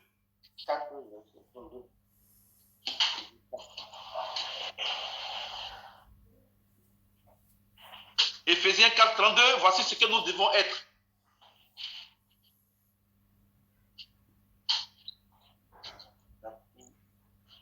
Nettoyez votre Android. Tu es loin, on n'entend pas bien. On n'entend pas bien la lettre. Je lis. Lis. Je lis, pasteur. Allez, vas-y. Soyez bons les uns envers les autres, compatissants, vous pardonnant réciproquement, comme Dieu vous a pardonné en Christ. Amen. Amen. Donc, bien aimé, il dit quoi? Soyons bons envers les autres, comme Dieu a été bon et comme aussi il vous a pardonné. Donc, bien aimé, si on est chrétien, rempli du Saint-Esprit, voici ce que nous devons être. Il dit soyez. Soyez. Ici, c'est le verbe être. Soyez. Donc, si le Saint-Esprit nous remplit, voici ce que nous devons être. Soyez bons les uns envers les autres, compatissants, vous pardonnant réciproquement. Voilà, il n'a pas dit toi seul il faut pardonner, mais celui à qui tu pardonnes, à son tour, il doit te pardonner. Comme Dieu vous a pardonné en Christ. Compte tenu du temps, je vais lire maintenant parce que apparemment ça met du temps. Matthieu, Luc 6, le verset 36, parle de la même chose. Luc 6, verset 36, il dit quoi? Soyez miséricordieux comme votre Père est miséricordieux. Bien aimé, c'est la bonté. Soyez miséricordieux comme votre Père est miséricordieux. Il dit soyez. Donc c'est ce que nous devons être si on est chrétien. Alors, on va faire la dernière prière que David aime faire. Faisons cette prière de David. Psaume 119, le verset 68. Je vais le chercher. Psaume 119. Psaume 119, le verset 68. Enseigne-moi tes statuts. Le verset 68, David va nous dire ici, Tu es bon et bienfaisant. Vas-y, lis fort. Tu es bon et bienfaisant. Enseigne-moi tes statuts. voici la prière de David, mes frères. Voici la prière que David va demander à Dieu. Vous voyez souvent quand on dit David est l'homme selon le cœur de Dieu, mais il a aspiré, il a demandé ces choses. David va dire quoi? Dieu, tu es bon. Mon Dieu, tu es bon. Et tu es bienfaisant. Alors enseigne-moi tes statuts. Amen. S'il te plaît, mets tes statuts en moi. Voici la prière. Mais bien aimé, que demandons-nous à Dieu? Seigneur, je veux un travail. Seigneur, je veux un enfant. Seigneur, je veux un mari. Seigneur, je veux une femme. Seigneur, je veux voilà, avoir beaucoup d'argent. Seigneur, je veux voilà, être respecté. Seigneur, je veux. Seigneur, je veux. Mais voici l'essentiel, mes frères. Amen. Dieu, tu es bon. Enseigne-moi tes statuts. Mets ces statuts-là en moi. Bien aimé, je vais vous rendre un dernier témoignage qui concerne mon grand-père. Et on va laisser la place aux questions. Je le dis souvent, les enfants nous copient. Et la plupart du temps, on a certaines choses qu'on a prises de nos parents. Ce n'est pas tout ce que nos parents font qui est mauvais, non. Même s'ils ne sont pas chrétiens, mais parfois, ils ont des attitudes qui nous influencent, et je dirais dans le bon sens. Si tu vois tes parents qui ont vraiment pratiqué la bonté, alors qu'ils n'étaient pas chrétiens, Mais ça, c'était un bel exemple que tu dois copier. Alors, je parlerai de mon grand-père. L'histoire qui m'a été contée, c'est qu'il ne voyait jamais les étrangers traverser le village à l'époque sans leur donner à manger. Et vous savez qu'à l'époque, les villages, c'est... Voilà, dès qu'un étranger passe dans un village, on sait. Et donc, il a des sentinelles qui sont placées comme ça, dans les rues, et qui regardent, dès qu'il voit un étranger, il arrête, il dit, allons chez le chef. Et il te conduit chez mon grand-père, et le grand-père, soit il va lui donner à boire, et tout de suite là, il va demander à l'une de ses femmes de faire à manger. Il faut que l'étranger mange avant de traverser le village.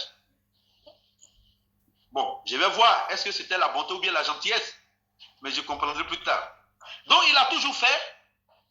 Et un jour, il y a une histoire, et je vous le dis aujourd'hui dans ma région, les gens chantent le nom de mon grand-père de manière ironique. C'est de l'ironie que les gens font finalement. On se moque même de lui. Pourquoi les gens se moquent de lui? Parce qu'il y a des gens qui passaient avec un cadavre dans le village. Et à l'époque, les gens chargent le cadavre et ils passent. Et au moment où il passait, mon grand-père va leur dire, il va envoyer ses sentinelles de détourner ce cadavre et de venir à la maison, poser le corps et qui est dans le cercueil, et il faut qu'il mange, il faut qu'il boive avant de partir. Lui, de son vivant, il ne peut pas laisser les gens comme ça sur le chaud soleil passer dans le village. Mais ce qu'il ne savait pas, c'est que ma grand-mère n'était pas en train de faire à manger dans la cuisine. Et là, c'est mon père qui était malade, et ma grand-mère était en train de faire bouillir et de la tisane, voilà, des feuilles pour soigner mon grand-père. Pour soigner du moins mon papa, pour soigner son fils. Alors, le médicament étant au feu, mon grand-père qui est assis de loin, qui voit la fumée qui sort de la cuisine, donc pour lui, évidemment, sa femme est en train de faire à manger. Alors, il va faire asseoir ses étrangers, on va leur donner à boire. 1 heure de temps, on attend, le repas n'est pas prêt. 2 heures, 3 heures, jusqu'à 4 heures, mon grand-père va se lever. Lui qui n'est jamais rentré dans la cuisine, il appelle ma grand-mère. Il dit, même si c'est un caillou que tu as mis au feu, je crois qu'il est déjà cuit. Qu'est-ce que tu prépares depuis là qui ne cuit pas? Même si c'était un caillou, il devient mangeable maintenant. C'est le repas, tu as vu les étrangers qui sont assis. Ma grand-mère dit, ah non, non, non. Je ne suis pas en train de préparer, je suis en train de chauffer des feuilles pour ton fils qui est malade. Qu'est-ce qu'il va faire? Quelques étrangers ont entendu son bon geste. Alors il va rentrer dans la maison, sortir des boubous, des pailles, pour faire don à ces étrangers et les libérer. À partir de ce jour-là, les gens ont commencé à chanter pour lui. Il a tellement voulu faire du bien aux gens qu'il leur a servi, on va dire, des feuilles de platane comme nourriture. Le repas n'a pas été servi. Mais je donne cet exemple pourquoi? Je me dis, tout ce que nous faisons, aujourd'hui, nos enfants parfois nous regardent. Ils nous regardent. Moi, j'ai déjà vécu dans des familles, quand la femme est en train de préparer, quand elle finit même le repas, et qu'elle voit des étrangers ou des visiteurs, elle va prendre le repas, aller le cacher sous le lit. Mais j'ai vu. Elle va prendre le repas, elle va dire, ah non, non, non, c'est pas assez pour nous. Elle va le cacher souvent sur le lit. Elle va le cacher, attendre jusqu'à ce que les visiteurs partent pour servir le repas. Mais quel exemple je donne à mes enfants si je fais ça? Que le Seigneur me pardonne. Elle va mettre le repas sur le lit. Sous le lit. Et il y a un autre exemple où il y a une qui a pris la mamie derrière, l'a mis au grenier et le grenier a pris feu. Tellement qu'elle ne voulait pas servir. Quand la mamie l'a mis au grenier, il y avait une braise en bas et le grenier a commencé à brûler. Tout ce qu'elle avait mis en stock, ça a brûlé. La bonté, bien aimée, détruit les sources de la méchanceté. Ça détruit la méchanceté. Soyons bons les uns envers les autres. Et donnons cet exemple à nos enfants pour que demain ils puissent aussi le pratiquer. En Zoom, on n'a pas le droit. Bon. Aujourd'hui, on ne pratique pas la bonté. On ne peut pas attendre demain que nos enfants soient bons. On ne peut pas attendre demain que voilà l'église vive la bonté, c'est pas possible. Voici bien aimé, voici ce que le Seigneur nous demande. Alors soyons bons les uns envers les autres et prions comme David ici qui a demandé cette statue, qui a demandé à voir ce caractère en lui, qui a demandé cette pratique en lui. Que Dieu nous bénisse tous et que le Seigneur bénisse sa parole. On va vous laisser la parole maintenant pour les questions. Et s'il n'y a pas de questions, je sais qu'il y en a, et que Dieu nous bénisse. Amen. Amen. Alléluia, acclamons le Seigneur pour sa parole.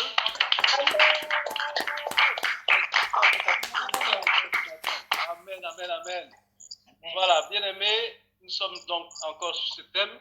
Alors, s'il y a des questions, s'il y a des remarques là-dessus, vous avez la parole. Voilà. Ceux qui souhaitent dire quelque chose par rapport à tout ce qui a été dit, porter une question, voilà. Oui, c'est ce garçon. Pardon? On voit des fois là. Oui. Juste. La bonté de Alors, Dieu. d'accord, il y a une chanson, on le verra après. Donc pour l'instant, on va écouter les questions ou les témoignages ou les choses. On dirait qu'il y a Ludovic qui veut dire quelque chose. Ludo, il est où? Je vois Ludovic qui a levé la main. Est-ce que c'est le frère d'Éric ou bien c'est notre frère Ludo? Je ne sais pas. Ça doit être le frère. Ok. Non, Donc, pas lever la main. Comment? J'ai levé. C'est moi qui ai levé. Ah, la c'est main, Lydiane. C'est Lydiane. Ok. Ben, Ok. moi, je voulais juste ajouter que pour nous encourager à être bons, il y a de la joie à pratiquer la bonté. Oui. Amen. Amen. Oui. Il y a la joie à donner même plus qu'à recevoir. Donc, à dire la parole de Dieu. Merci, Lydiane. Voilà, exactement. C'est ce que tu voulais dire. Il y a de la joie à donner même qu'à recevoir. Donc, voilà. Alors, on va laisser quelques mots quand même à Fabrice parce qu'il avait levé la main. Comme tenu, il y a encore du temps. Voilà, tu peux nous dire quelques mots. Voilà ce que tu voulais dire avant qu'on ne vienne aux questions des autres.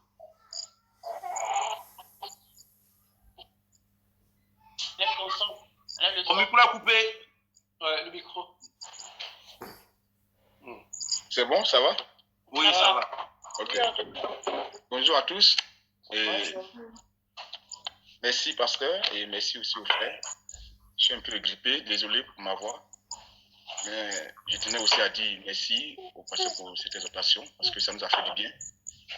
Et à travers les exemples des frères et sœurs, je pense que tout a été dit. Et moi, je ne serai pas long, je vais me baser sur peut-être certains exemples, surtout de la vie.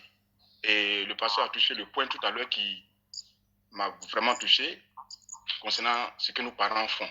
Regardons autour de nous. Quand on prend nos grands-parents, nos parents avec qui nous sommes, et je me rappelle quand on était petit, souvent, on voyait même des parents qui s'occupaient même des enfants d'autrui, des enfants des autres. Et souvent, on se plaignait, on se disait, mais pourquoi papa aime l'enfant de l'oncle ou bien l'enfant de l'autre par rapport à nous? Pourquoi papa s'occupe de l'enfant de l'autre? Mais on sait que c'est un signe de bon. Aujourd'hui, nous comprenons aujourd'hui toutes ces choses-là. Parce que aujourd'hui, le monde a besoin de ça. Et il y a quelque chose qui m'est venu à l'esprit concernant cette vertu-là, sur laquelle on est en train de voir, la bonté. Et aussi, on a parlé de la patience. Je me dis, mais pourquoi le Seigneur nous enseigne ces choses-là actuellement? Je pense que nous sommes dans la fin des temps et l'Écriture ont besoin de ça. Et si le Seigneur revient sur ces vertus, je pense que c'est très important pour nous et nous devons vraiment les mettre en pratique. Et à travers les exemples des frères et sœurs, je pense que tout a été dit, je ne serai pas long, mais il y a 4 mots qui reviennent dans la bonté. On a l'altruisme, l'humanité, la gentillesse et la bienfaisance. Ces 4 mots-là sont très importants dans la vie d'un chrétien. On a besoin des gens qui sont prêts à donner leur vie pour autrui, à aimer leur prochain. Et je pense que dans le mot bonté, il y a aussi la question aussi, il y a le manque d'hypocrisie. C'est-à-dire on est vrai. Et aujourd'hui, le monde a besoin des personnes vraies aujourd'hui. Il faut qu'on soit vrai. Et quand on voit un peu la plupart de tous ceux qui sont hors du pays, on a besoin les uns des autres, on a besoin vraiment de s'aimer les uns pour les autres, de se donner pour les autres, d'être là pour l'autre quand l'autre est malade, quand l'autre est dans le besoin, il faut qu'on s'entraide. On voit un peu comment ça se passe à l'étranger. Ici, chacun dans son coin, d'autres s'en foutent de leurs frères. Mais il faut qu'on soit bon. Ce sont ces vertus-là qui sont très importantes. Et quand on est bon, ça nous évite beaucoup de choses. Et je vais donner un exemple d'un pasteur que je connais bien, qui était au pays. Et il a tellement fait du bien aux gens dans la ville. Et quand la crise est venue, il a eu à se déplacer avec sa famille de Boaké jusqu'à Abidjan. Et là, ils ont été interceptés par les rebelles dans un village. Et ils devaient être exécutés. Et pendant qu'ils devaient être exécutés, sa femme et ses enfants étaient dans la brousse. Et quand le commandant est venu, il avait donné l'ordre parce qu'on exécute ceux qui étaient là. Mais il y avait parmi eux un des éléments qui avait reconnu le monsieur. Et quand il a vu le papa, il a dit, mais papa, mais je te reconnais, toi. Tu n'es pas un corps habillé. On te connaît dans le quartier. Et tu reçois à chaque moment les gens, tu fais du bien. Et quand on a besoin de quelque chose, de la sonorisation, tu nous donnes ton matériel et tout ça. Donc, on n'est pas prêt à vraiment t'exécuter. Donc, où sont tes enfants et ta femme? Et c'est là, le vieux va dire, ils sont dans la brousse. Et c'est comme ça qu'il va voir la vie sauve. Donc, à cause de la bonté. Quand on agit bien, c'est ça. Et comme on a l'habitude de dire, le bienfait n'est jamais perdu. Quand on fait du bien toujours, ça nous rattrape. Et le bienfait que nos parents ont fait dans le temps passé, aujourd'hui, nous le récoltons aujourd'hui. Et moi, je défends cette phrase-là où les gens disent souvent, ceux qui sont bien, ceux qui sont bons, ils meurent vite. Moi, je défends cela.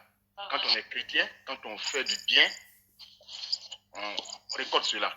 Le fruit du cela, on récolte cela. Et ça sera sur nos enfants, ça sera sur nos descendants. Et c'est pourquoi le pasteur a dit, il faut qu'on agisse bien parce que nos enfants regardent et nous observent. Et on doit donner un bon exemple à nos enfants et à ceux qui sont proches de nous. Et c'est vraiment mieux. Et c'est pourquoi il faut éviter ces expressions. Souvent, les gens disent, quand sa tête va cogner le mur, on va voir. Va voir quand sa tête va cogner le mur. Ça, ce sont des expressions qu'on a l'habitude de dire en Afrique, généralement en Afrique, généralement dans nos pays. Quand sa tête va cogner le mur. Évitons de dire ces expressions-là. Quand on voit quelqu'un dans le besoin, quand on voit quelqu'un qui souffre, il faut vraiment compatir à cela. Il faut qu'on soit vrai. Parce qu'on est dans un monde aujourd'hui où tout est par hypocrisie aujourd'hui. Les gens aiment par intérêt. Les gens sont auprès de toi par intérêt. Les gens n'aiment pas. Vérité. C'est moi. Vraiment, véritablement, il faut qu'on soit sincère dans nos relations, les uns envers les autres. Amen. C'est en cela que vraiment on va avancer. Donc, merci à tous pour tous ces enseignements sur la patience, le choix de Dieu et la bonté. Vraiment, ce sont des choses que nous enseignent. Et la pratique, elle est très importante. Parce que ce n'est pas des pieds, mais il faut mettre en pratique. Et je pense que si le Seigneur révèle sur ces choses-là, c'est parce qu'aujourd'hui, le monde en a besoin aujourd'hui. Parce qu'aujourd'hui, les gens sont prêts à voir leur prochain en train de mourir, en train d'être dans le danger, et ils vont se mettre là à snapper, à prendre les photos, pour chercher le buzz, pour chercher le nom, tout ça. Donc, nous avons besoin de ces vertus-là. Donc, je dis merci à tous et merci au pasteur, et que Dieu nous bénisse. Amen, amen, amen, amen. Amen. Fabrice, merci, jeune frère. Alors, il y a Amélie qui a levé la main. Ouais. Alors, je voudrais que Fabrice revienne sur les... attends, Laetitia? Il a dit à Christ, le reste, je n'ai pas entendu. Hein? Oui, l'altruisme, la bienfaisance. La bienfaisance. L'humanité et la gentillesse. D'accord. Voilà. C'est la gentillesse. Merci. Oui. Alors, on écoute Amélie. Ouais. Shalom, shalom à tous. Shalom. J'avais pas vraiment étudié le thème parce que j'ai ma belle-mère qui se porte pas bien, qui est malade. Donc, on était venu pour ça et tout. Donc, j'ai pas eu le temps d'étudier. Mais moi, je vais prendre un petit exemple qui est juste auprès de moi, qui est mon chéri. C'est-à-dire, c'est quelqu'un qui ne connaît pas en vrai le Seigneur et qui commence à venir tout un peu au Seigneur.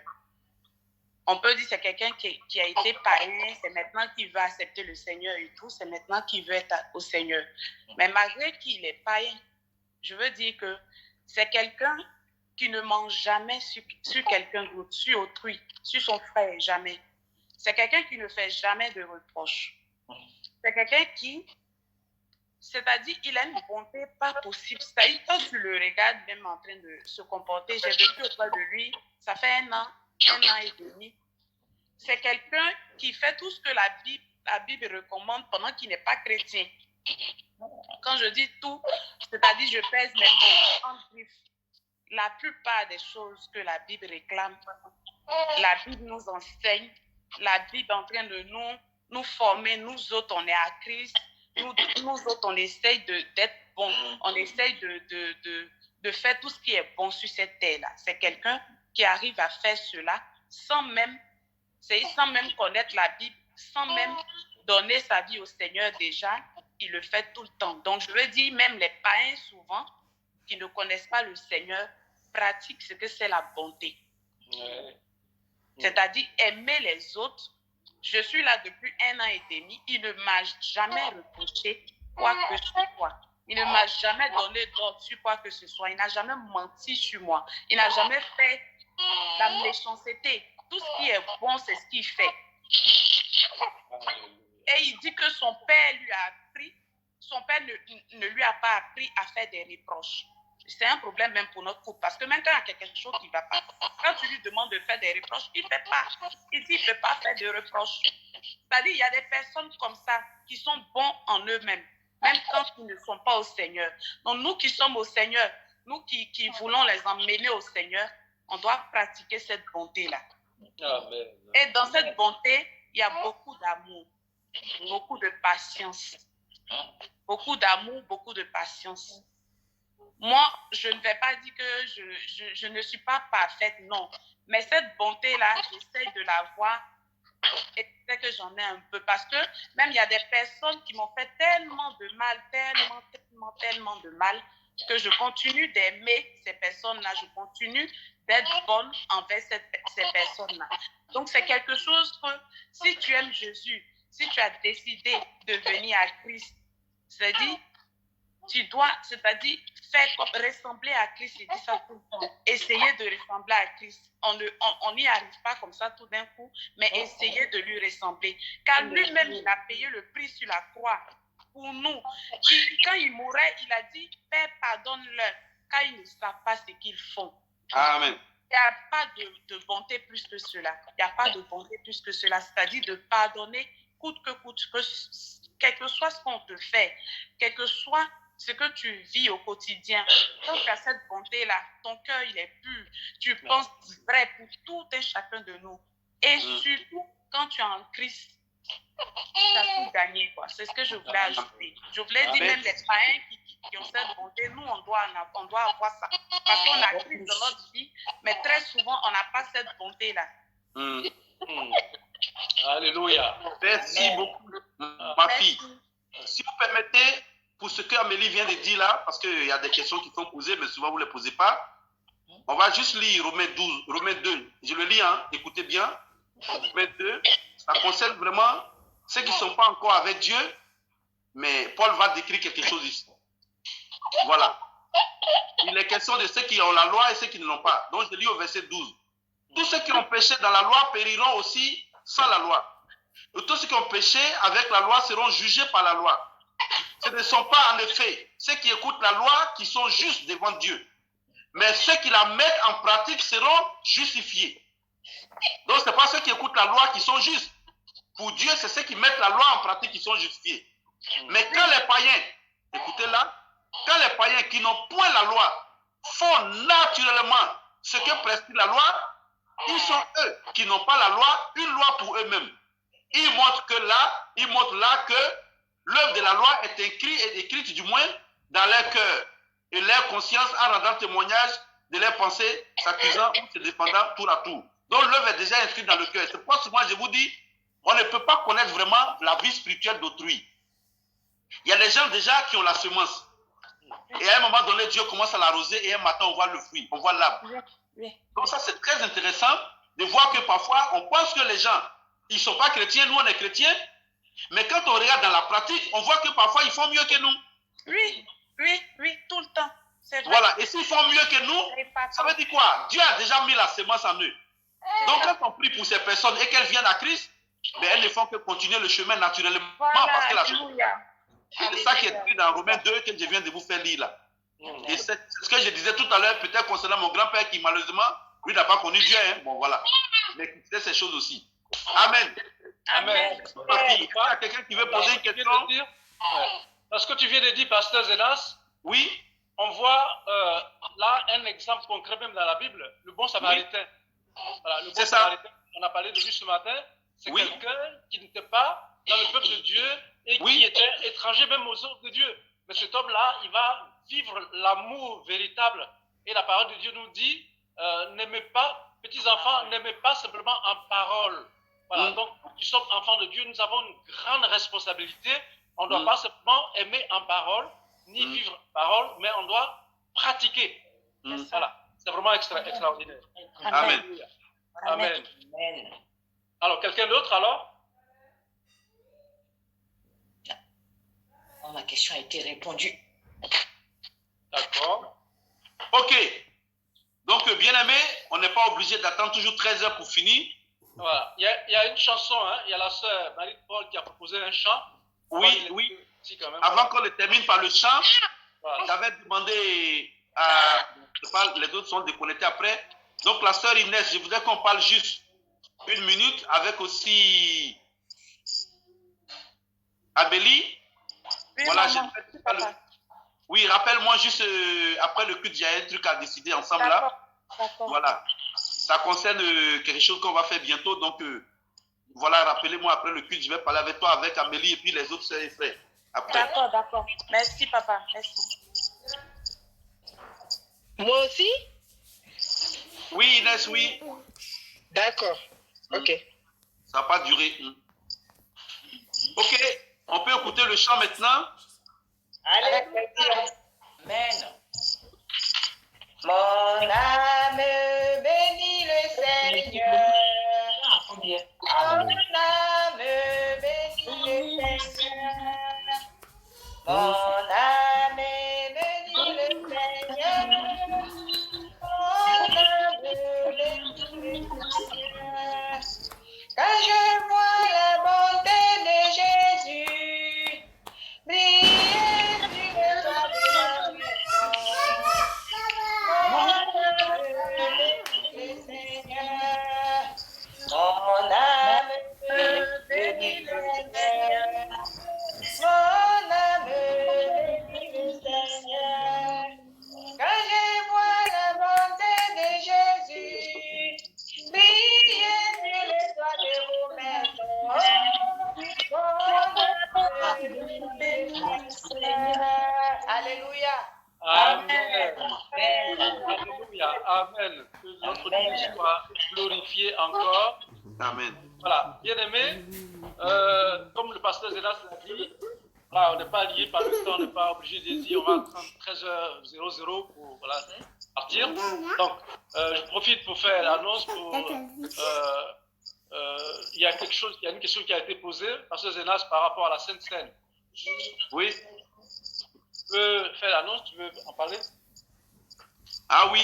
Donc, bien aimé, donc dimanche prochain, bon c'est vrai on ne se retrouve pas encore, donc voilà, si je souhaiterais que les baptisés là on fasse après le culte, on partage le repas du Seigneur ensemble, même si on n'est pas dans la même salle, donc c'est de préparer les éléments, on va les bénir à distance et on va prendre la Sainte Seine.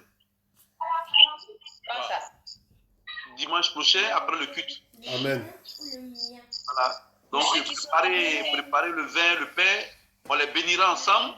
Voilà, c'est après la bénédiction que voilà, la scène prend son effet. Donc on va les bénir ensemble selon ce que vous aurez et puis on va prendre ça ensemble. Voilà. Voilà. Donc, la scène pour dimanche prochain. Donc Eric, je te verrai avant. D'accord. Alors tu viendras. J'ai dit ça pour rire. Alors bien aimé, donc comme vous le savez aussi, il y a beaucoup de frères et sœurs, ça c'est une annonce que je porte maintenant, voilà, qui m'avaient posé des questions par rapport au baptême. Voilà, c'est pourquoi tout à l'heure j'ai désigné 2 sœurs avec qui je vais échanger et les autres aussi, après je vais les appeler pour qu'on en discute. Voilà, pour voir, bientôt l'été approche et on sait qu'on sera déconfiné. Donc pour voir dans quelle mesure on pourra voilà, discuter et avoir un site d'échange et avoir quand même les bases de la